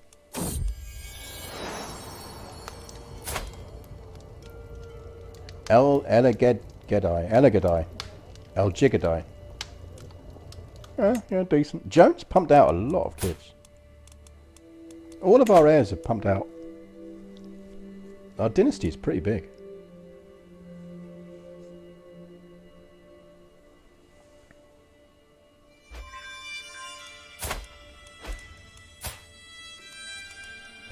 So he's going to get most of our stuff. He's the heir to Faramus. That's fine.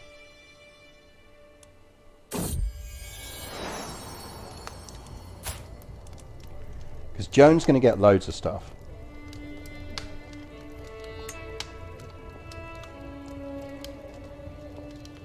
I mean, it might be time for Joan to shed the mortal coil.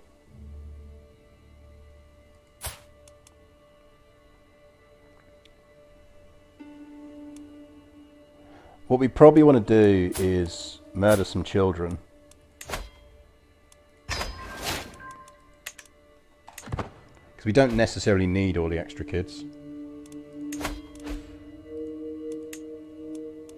Anyone want in?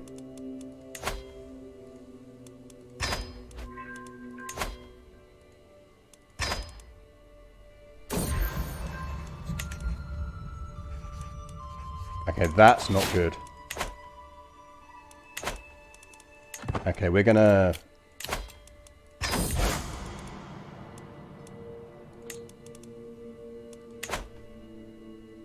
We're cutting this fine.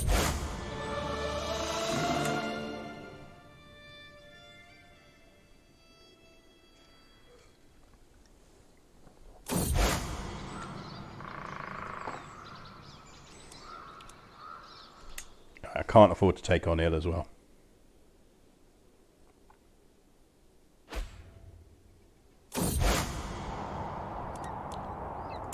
We need a guide because we can't afford to get any penalties for health.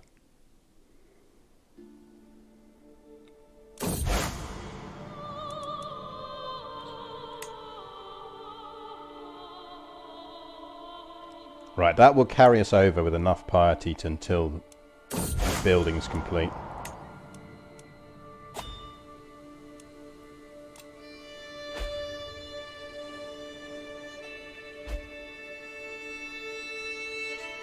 Yeah, I love the fact that we just had to spend 700 fucking gold to go to a territory that we control. Yeah, you're right. The 1043 warning was about doing a pilgrimage, which we've now just done. So what we're essentially now waiting on... Naku's time has come, all things fall eventually. Kingdoms, ladies, children push from high places. My agents will leave a trail of sweets leading up, up, up, up, high enough so that little Naku's stomach tingling. To set little Naku's stomach tingling. Once at the top, he will find a basket full of treats hanging out over the wall. And as he reaches down to untie the rope, it would be so easy for him to slip. A tragedy. Truly. Naku is dead. They found his mangled corpse on the ground. Candies scattered on the ground around him. His young face was permanently twisted into an expression of surprise and terror. I feel the sentiment echoed in my own face as it becomes clear that my agent was caught and didn't even hate to reveal me. Whoops. Oh, that might have fucked us. Don't you need to be religious icon to form a holy order? Or do you only need to be paragon? Whoops.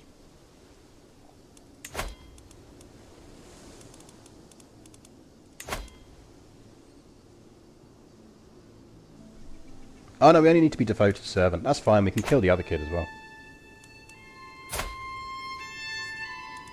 Does Kinslayer give you a stat hit?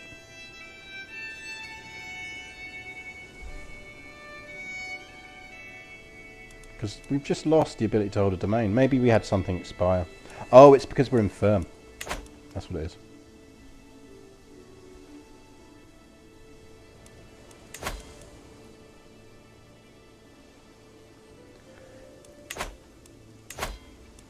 Right. Found a holy order. What would be our blockers? He needs at least 0 opinion of us. He's only -4. That's fine.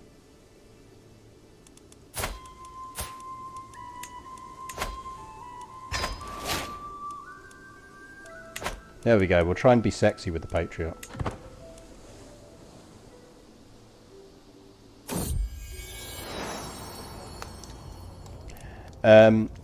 Joan, can you not keep creating babies that I need to murder, please? Fuck's sake. Seduction is a way, and look, old people need love too. Totally on purpose. Because it's funny.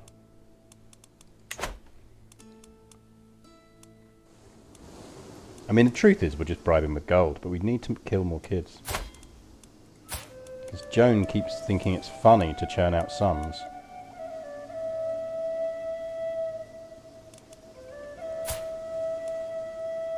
Oh, but El Yegedai's quite good.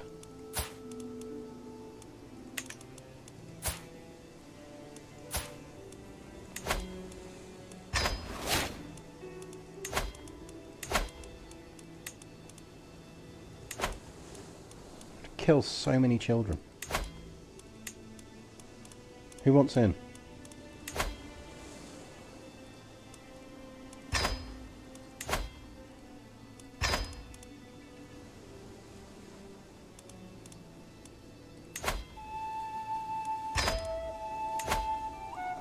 We might just go with the old imprison baby jail option. Let's go with baby jail on Ukanai. We can afford the tyranny.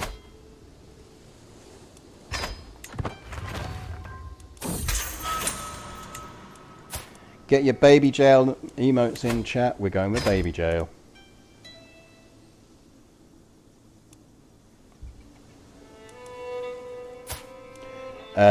Eligadai is relatively decent, so we will just disinherit him.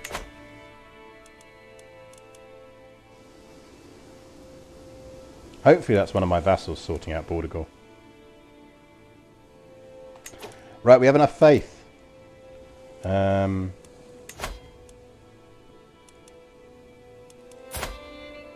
Patriarch, would you like some gold?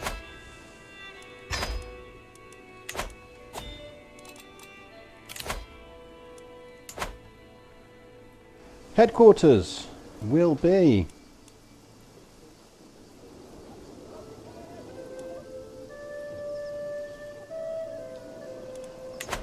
Where is the headquarters? I can't remember.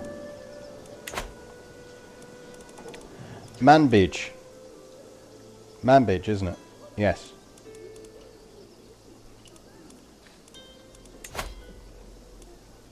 Manbij, 500, yep. The Order of Saint Adai. Nice.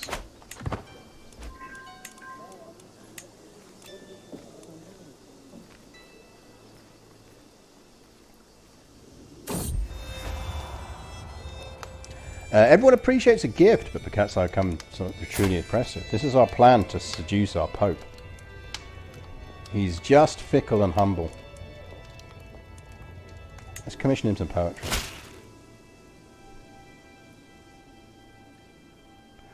Unsure as to the reason why you sent me a gift like this, but I took note of it.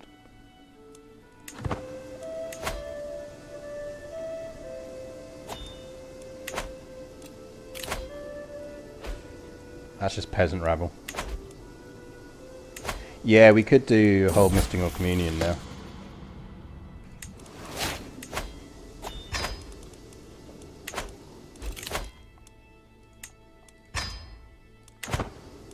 Which almost stops us being in negative piety.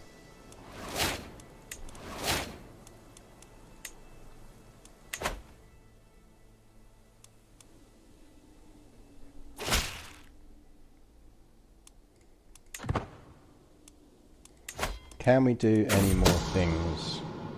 It is time. One of little Kachigan's wet nurses is willing to do what needs to be done. For enough compensation, of course. I wave my agent away before she finishes describing the purpose of the sharp needle. See it done, whatever the price. The deed is done. Kachigan will never grasp or understand the world around him. It was apparently as simple as sharp iron needle against the ear, easily piercing soft skin and cartilage. I have the courtier repeat the description of cries and gushing blood a few more times before my curiosity is sated. We're really not very nice, are we? The wet nurse was caught but executed in anger before she had a chance to confess my involvement in the crime. What's next on my list for today?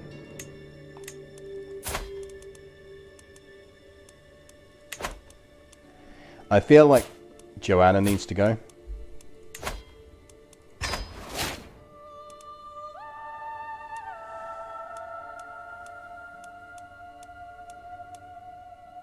Because I kind of feel like we should keep the other one around.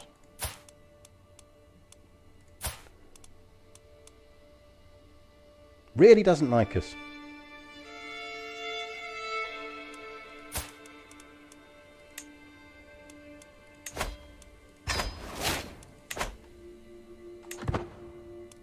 Yeah, the voices in my head told me to do it. Well, someone was asking about the full trait list that we've picked up over the years. So we are a fortune-building, beautiful twin, a child of a concubine, a drunkard, a fornicator, a pilgrim, a wise woman, the greatest of Khans, an eager reveller, utterly possessed, whole of body, infirm, a murderer, and also a kinslayer. Look, if you need your line trimmed because you need them to have certain traits, I'm your man.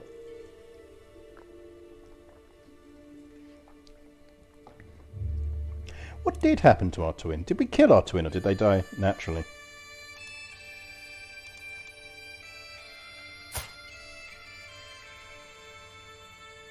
He died at 7, so I'm going to assume he didn't die naturally. Shall we assume that Khan Vakrim killed him? No, apparently not. Maybe he did die naturally.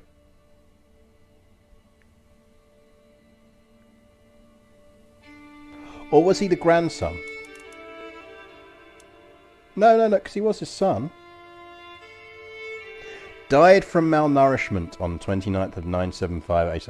Oh yeah, we prison babied him. So technically Vakrim didn't kill him, God did. God killed him, not Vakrim. God did it.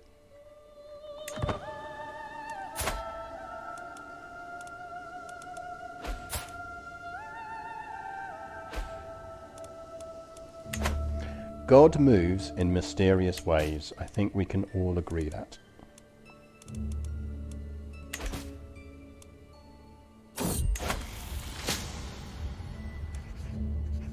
I don't think we really care.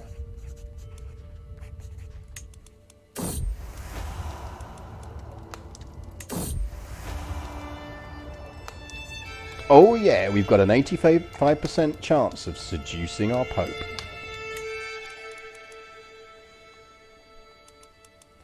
Probably don't need murder plots on. We can do another faith conversion. Let's get Damascus converted.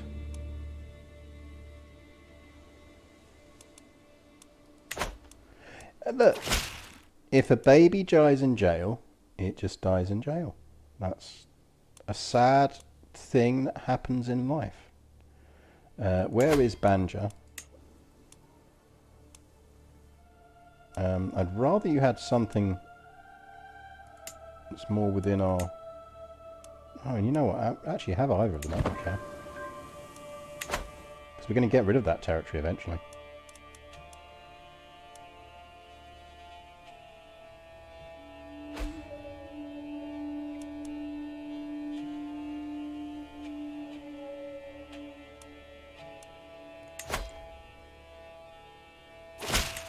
We do need some assistance with this. Go away, peasants. Chaka Khan, would you please join us? Anyone else?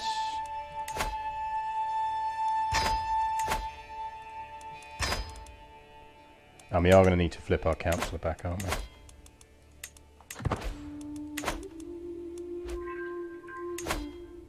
How's that looking now? That's a bit more likely. That's a bit better.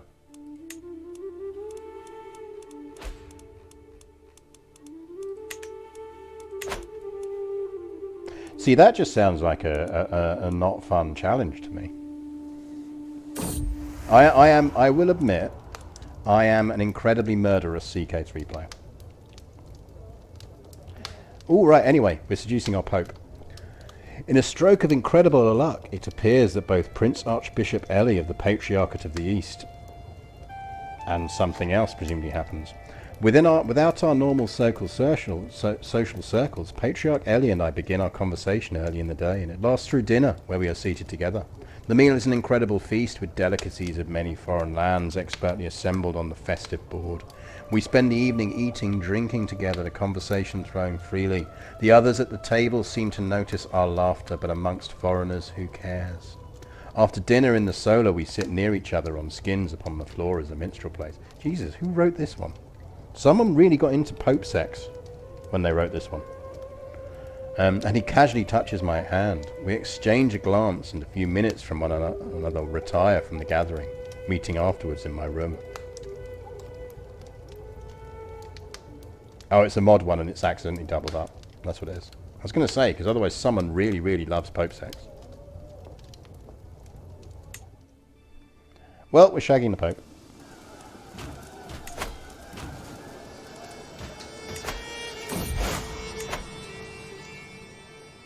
Let's go deal with these peasants.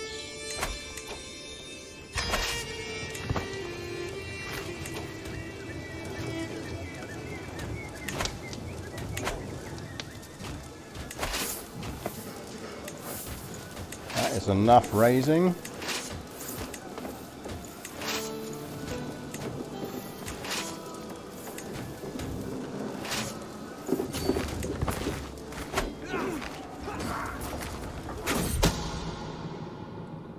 My agents have scheduled a journey for Joanna, which will take them through dark woods. All that is missing is the band of thugs that will tragically slay them in a highway robbery gone wrong. I can already imagine blood seeping into the dark soil. Oh, the woods can be such a dangerous place. The thugs did their job and Joanna is no more. Heh. As the travel party stopped to camp for the night evening, bandits poured out from among the trees, calling for blood and gold. The soldiers fought back, but thankfully it was not enough. Joanna was tragically slain in the melee. Conveniently, most of the bandits were slain in the fighting. So that should mean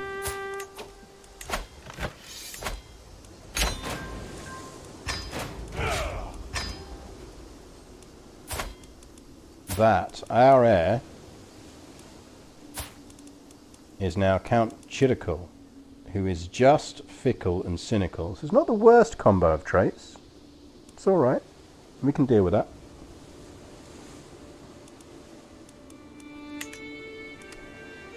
And the only other thing we have to worry about is... No, we're good. I don't think he's inheriting anything. Does that mean I have to let that baby out of jail? I think I can let that kid out of jail.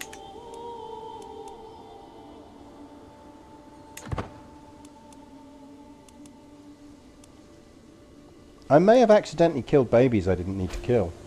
No, that baby's inheriting, that one isn't. So that one does need to die.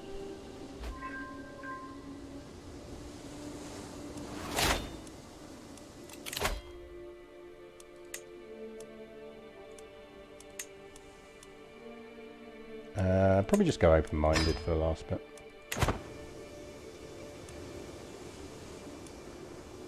No, see, we can't release the Kraken baby. Because that baby is still going to inherit. To be fair, he's only going to inherit the county of Barama, which we don't want anyway. Should we let the baby out of jail?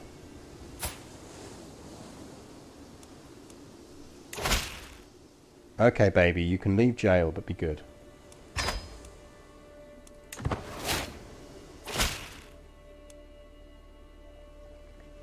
He's a very eloquent little baby, isn't he, for 2?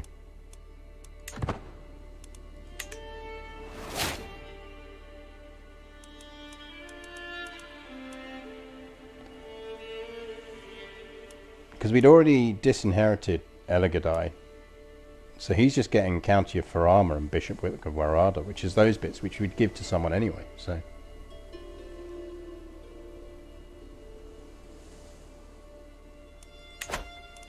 well, we only jail babies for a reason. Oh man, I want to be able to holy war against them.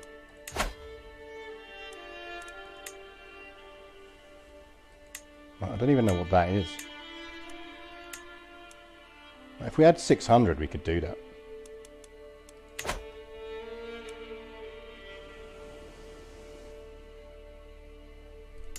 Oh man, the Byzantines really are not looking healthy. Pontus is free.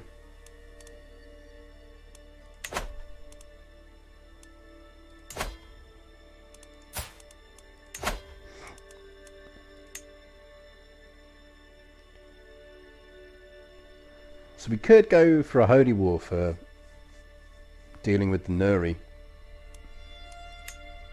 Squeeze in another one. It's not worth the effort.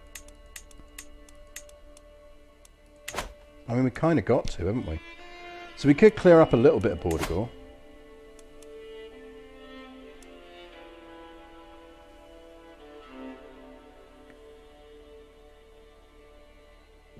No, holy wars you can... I think you can do as many holy wars as you want. And it might be right there. You might only be able to do one kingdom. And because we did... No, because we did a kingdom holy war for... Kingdom of Arabia. So maybe we wouldn't be able to do it anyway. Yeah, we wouldn't be able to do it anyway. We can only go for duchies.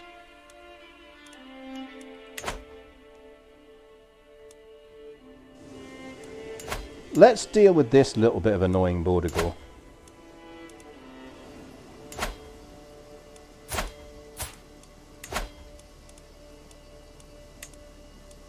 Which we can do just by going for this dude's claims.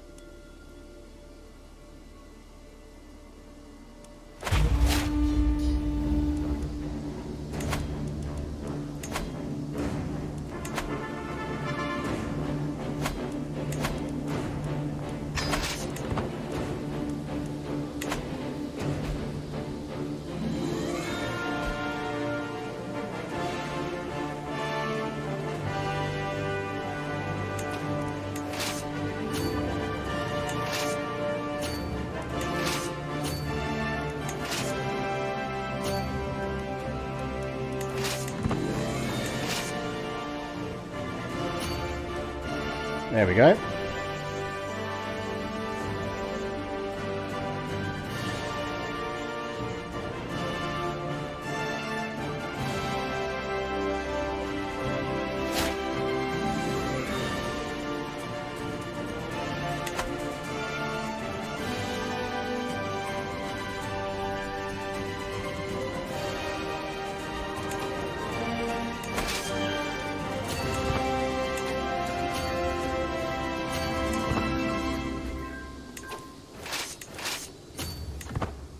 Can someone here enlighten me how regional innovations unlock?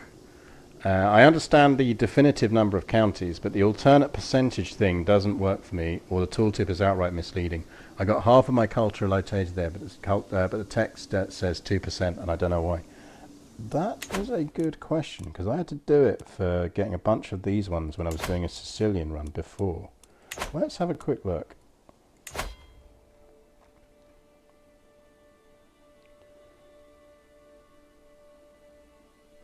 Right. So, something to consider with that. I'm not aware of it being bugged, but the second number doesn't just apply to your kingdoms, it applies to the overall total culture. So one possibility is, for example, that there are a lot more of your cultural territories around than just yours, and therefore most of those are outside that particular realm.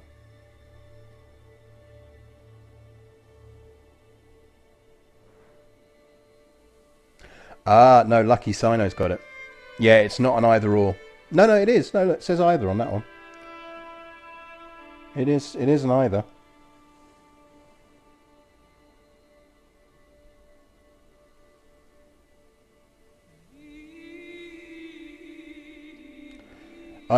The other thing to remember is that word all. So if for example, you're French and you're trying to unlock one of the things in this region, you're going to really struggle because there's a lot of French outside of that region.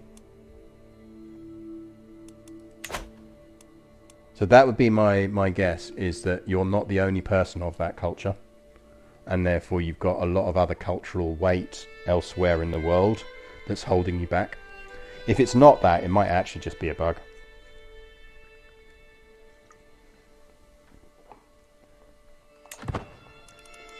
They were massing, weren't they?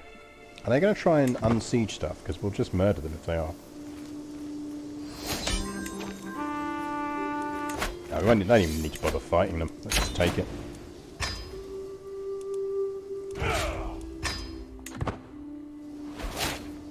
What?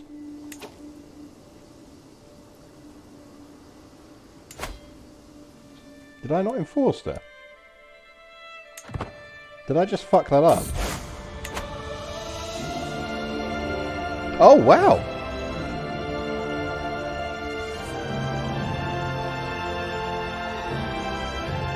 The Tengri have managed to reform. Good for them.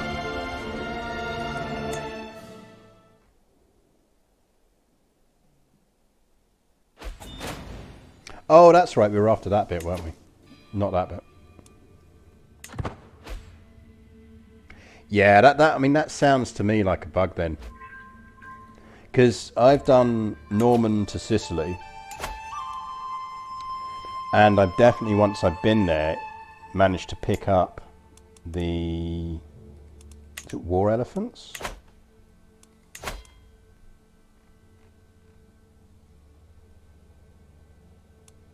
I can't remember which one it was. I definitely managed to pick up one.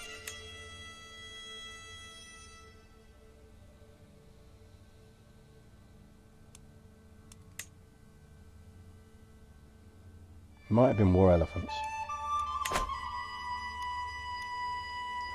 We do still have the northern parts of our empire.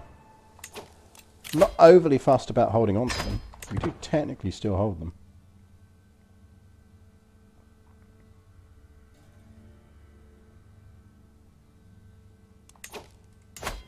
So we might as well add another bit whilst we've still got the troops. Yeah, let's see, Byzantines are properly collapsing now, which is good news for us, because that was our big threat to the north.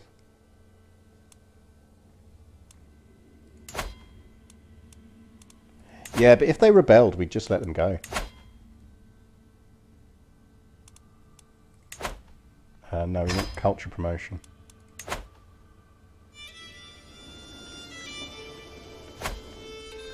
I am very much looking forward to them sorting out culture stuff, because the main problem I find at the moment is your vassals will happily promote religion, but they just don't promote culture, and it's such a nightmare. Like, you're the only person doing culture in the entire empire. We don't actually know what we need because we can't see it. Wahey, we are now early medieval. Finally, let's go straight to getting bailiffs, please. Because we don't get form outriemer as an option. We should actually have a look if there's any of these we can do. We'd need learning of 30 above for that.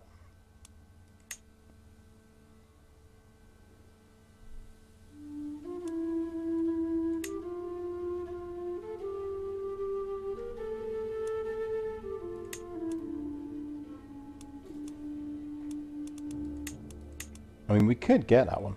It's actually relatively easy for us to get. No, actually, no, it's not, because we've got such poor learning. Because we could use the marriage trick to do it.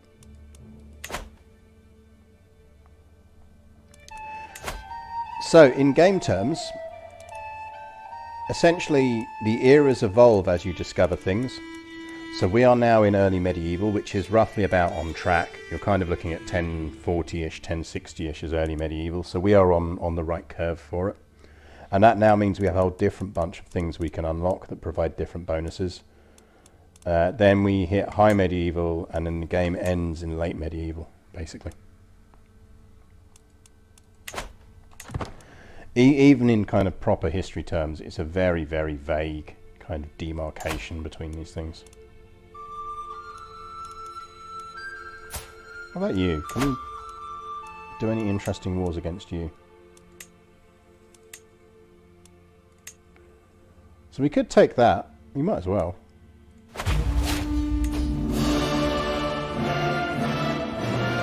I mean, just for the music.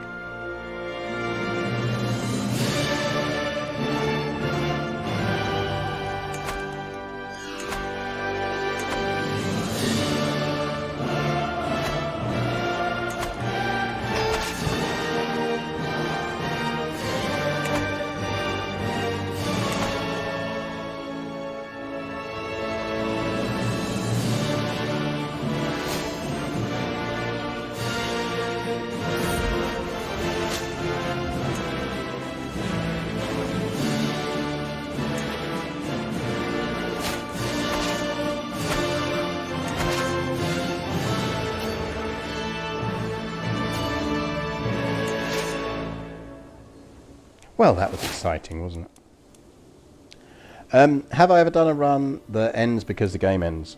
On stream, no. Because I tend to find that late game, you always end up at a point where you're just like, I'm just playing this out. So it's just, it's not super fun after a certain point. Unless you're trying to do a specific thing. I have literally just finished an off-stream one where I did go all the way through, which was purely so I could form the Roman Empire, which takes a long time.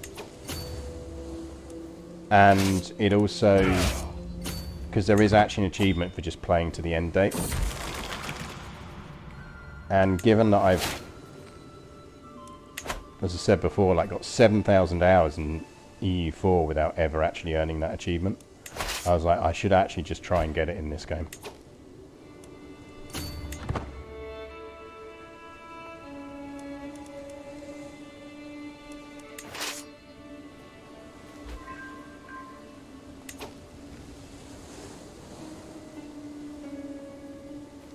Yeah, the composition on this is that many moons ago now, what, 2-3 years ago?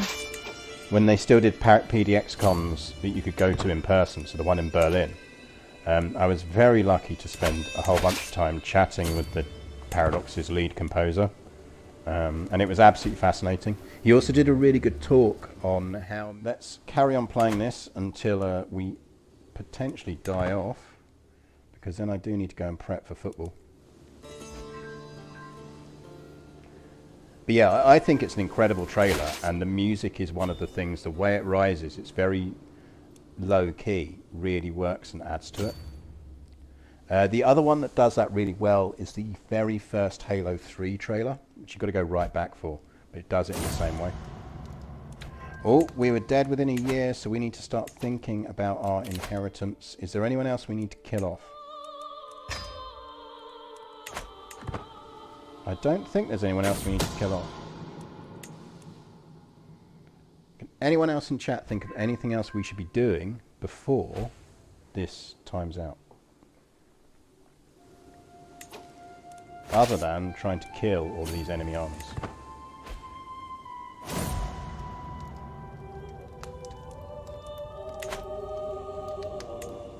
AJ's dead. Yeah, the football is 5 PM my time, so I've got a few hours, but I need to do...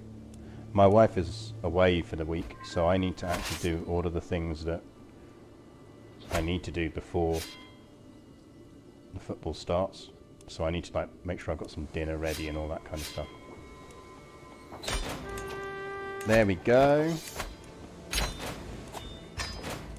So we managed to squeeze in one more war. We need to give this territory away to someone. Subutai, you can have it. Which means we probably need to give you Narajan as well. Yes, we do.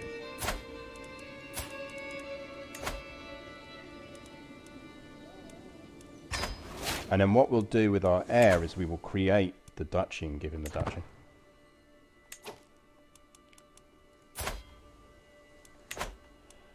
We won't get the boost. That's the thing. Normally, yes, I would. I'd do the reset perks cheat to boost his stats, but because he's a grandson, we won't get any boosts. The only people it will boost is our direct kids.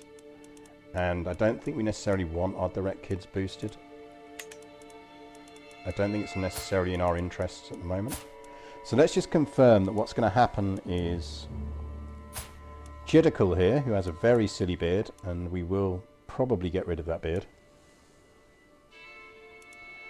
They have not fixed the reset thing in the patch. Actually, I'll tell you what, shall I just do it for those who aren't familiar with it? So, one thing to be aware of with traits. Actually, we're not now dead within a year, I've noticed. Oh no, we will be dead within a year, just not giving us the health warning. One thing that you can do is everyone forgets that this button exists. Now, this trait here, Groom to Rule, gives all of your children 1 to 3 extra skill points. It's not a one-off action. So if I do this, like we've lost all our traits, which now means we're definitely dead very quickly. Actually, as a side note, that's how to kill a very old ruler if you've health boosted them for earlier reasons. Just revoke all their traits, because now they'll suddenly not have all the boosts, and now they'll be near death. So it's a handy way of insta-killing when you need to when you're older than that. Anyway, what you can also do is, because I can now redistribute my traits again, I can pick Groom to Rule again.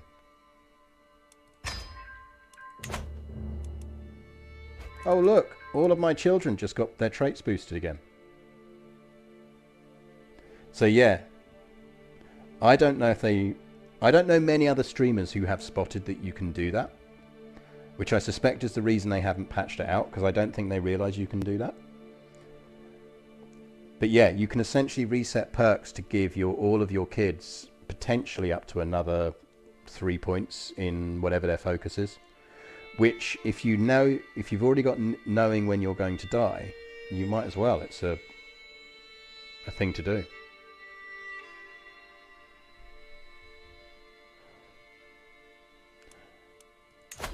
Well, the thing is, I don't need to go down any of these. I can just leave the points banked. But yeah, theoretically, I could have gone down those. But given that we know we're about to die, I'm not sure I can be bothered to go back and reallocate all the points. The only thing we could do is very quickly push for sanctioned loopholes and go by claim. And then immediately press it.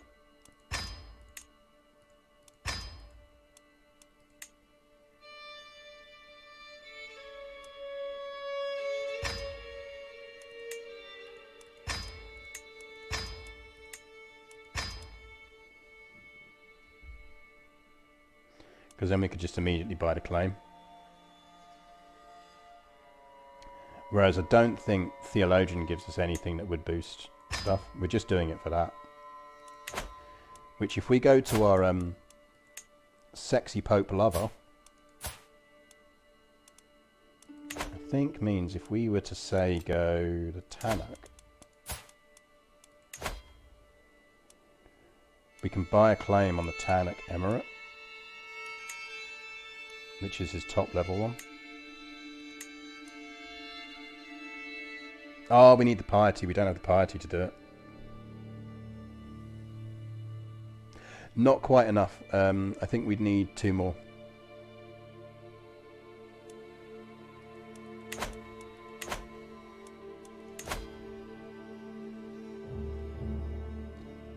Yeah, but would theologian actually gain us anything? Because it just gives us a piety boost. Like, there's nothing it would gain us. The only one that would have gained us was sanctioned loopholes. And we just don't have enough faith to do anything with it. Which is a shame, but c'est la vie.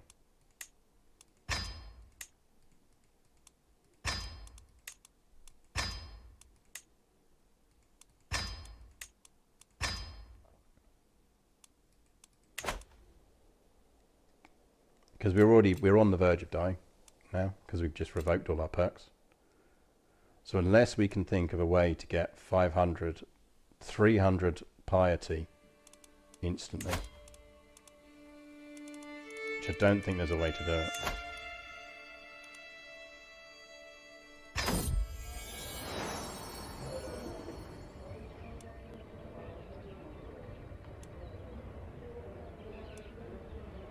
And gain Crusader Queen if we do that.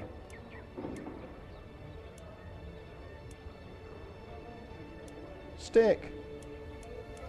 Why won't you stick?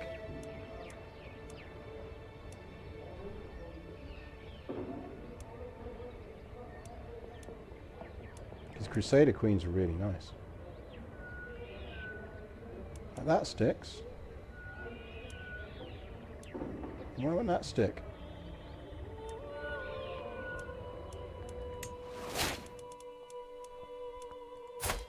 Because that gives you a really big boost to control growth and everything else.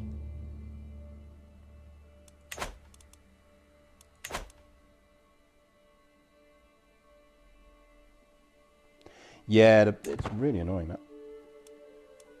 But yeah, if we had a way of getting, like if we had a pilgrimage left, we could do it, but we don't.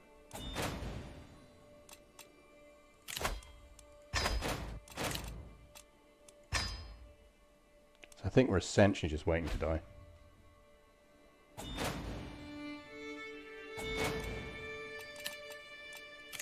The good news is we've got plenty of money in the bank. So our heir should be well set up.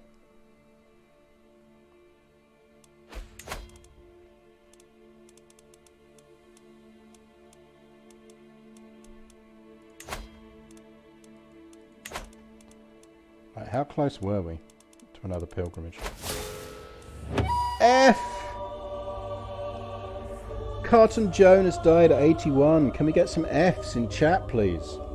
Khatun Joan of the Samorid Khaganate soul has finally been cast to hell at 81 years of age.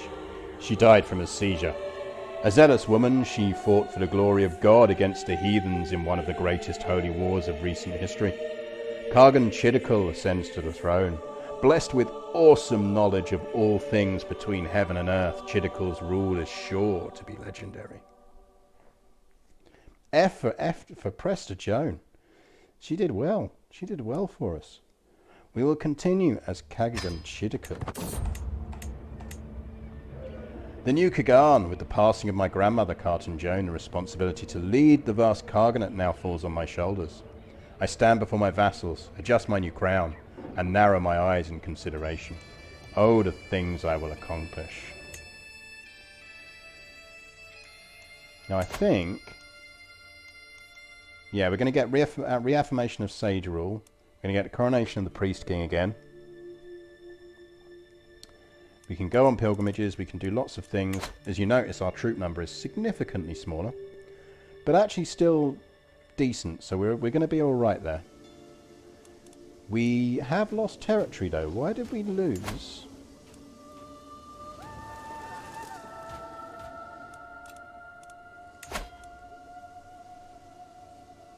Well, that's not happening.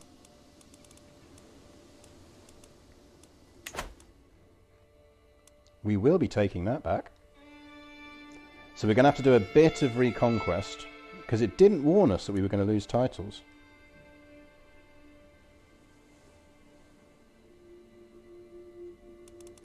So we will need to do some reconquest, because we want the Kingdom of Jerusalem back.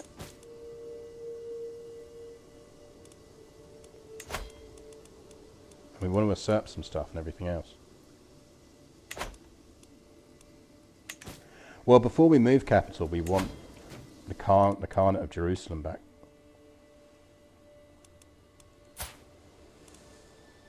So we're going to need to get rid of her title.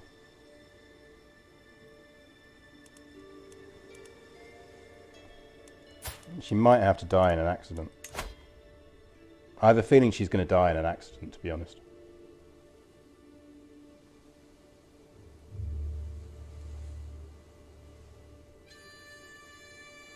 So yeah, she's going to die in an accident. Yeah, Vikings is one of my favourite, definitely one of my favourite things to do. I absolutely love playing Vikings. I'm hopeful that they'll do more interesting things in similar ways.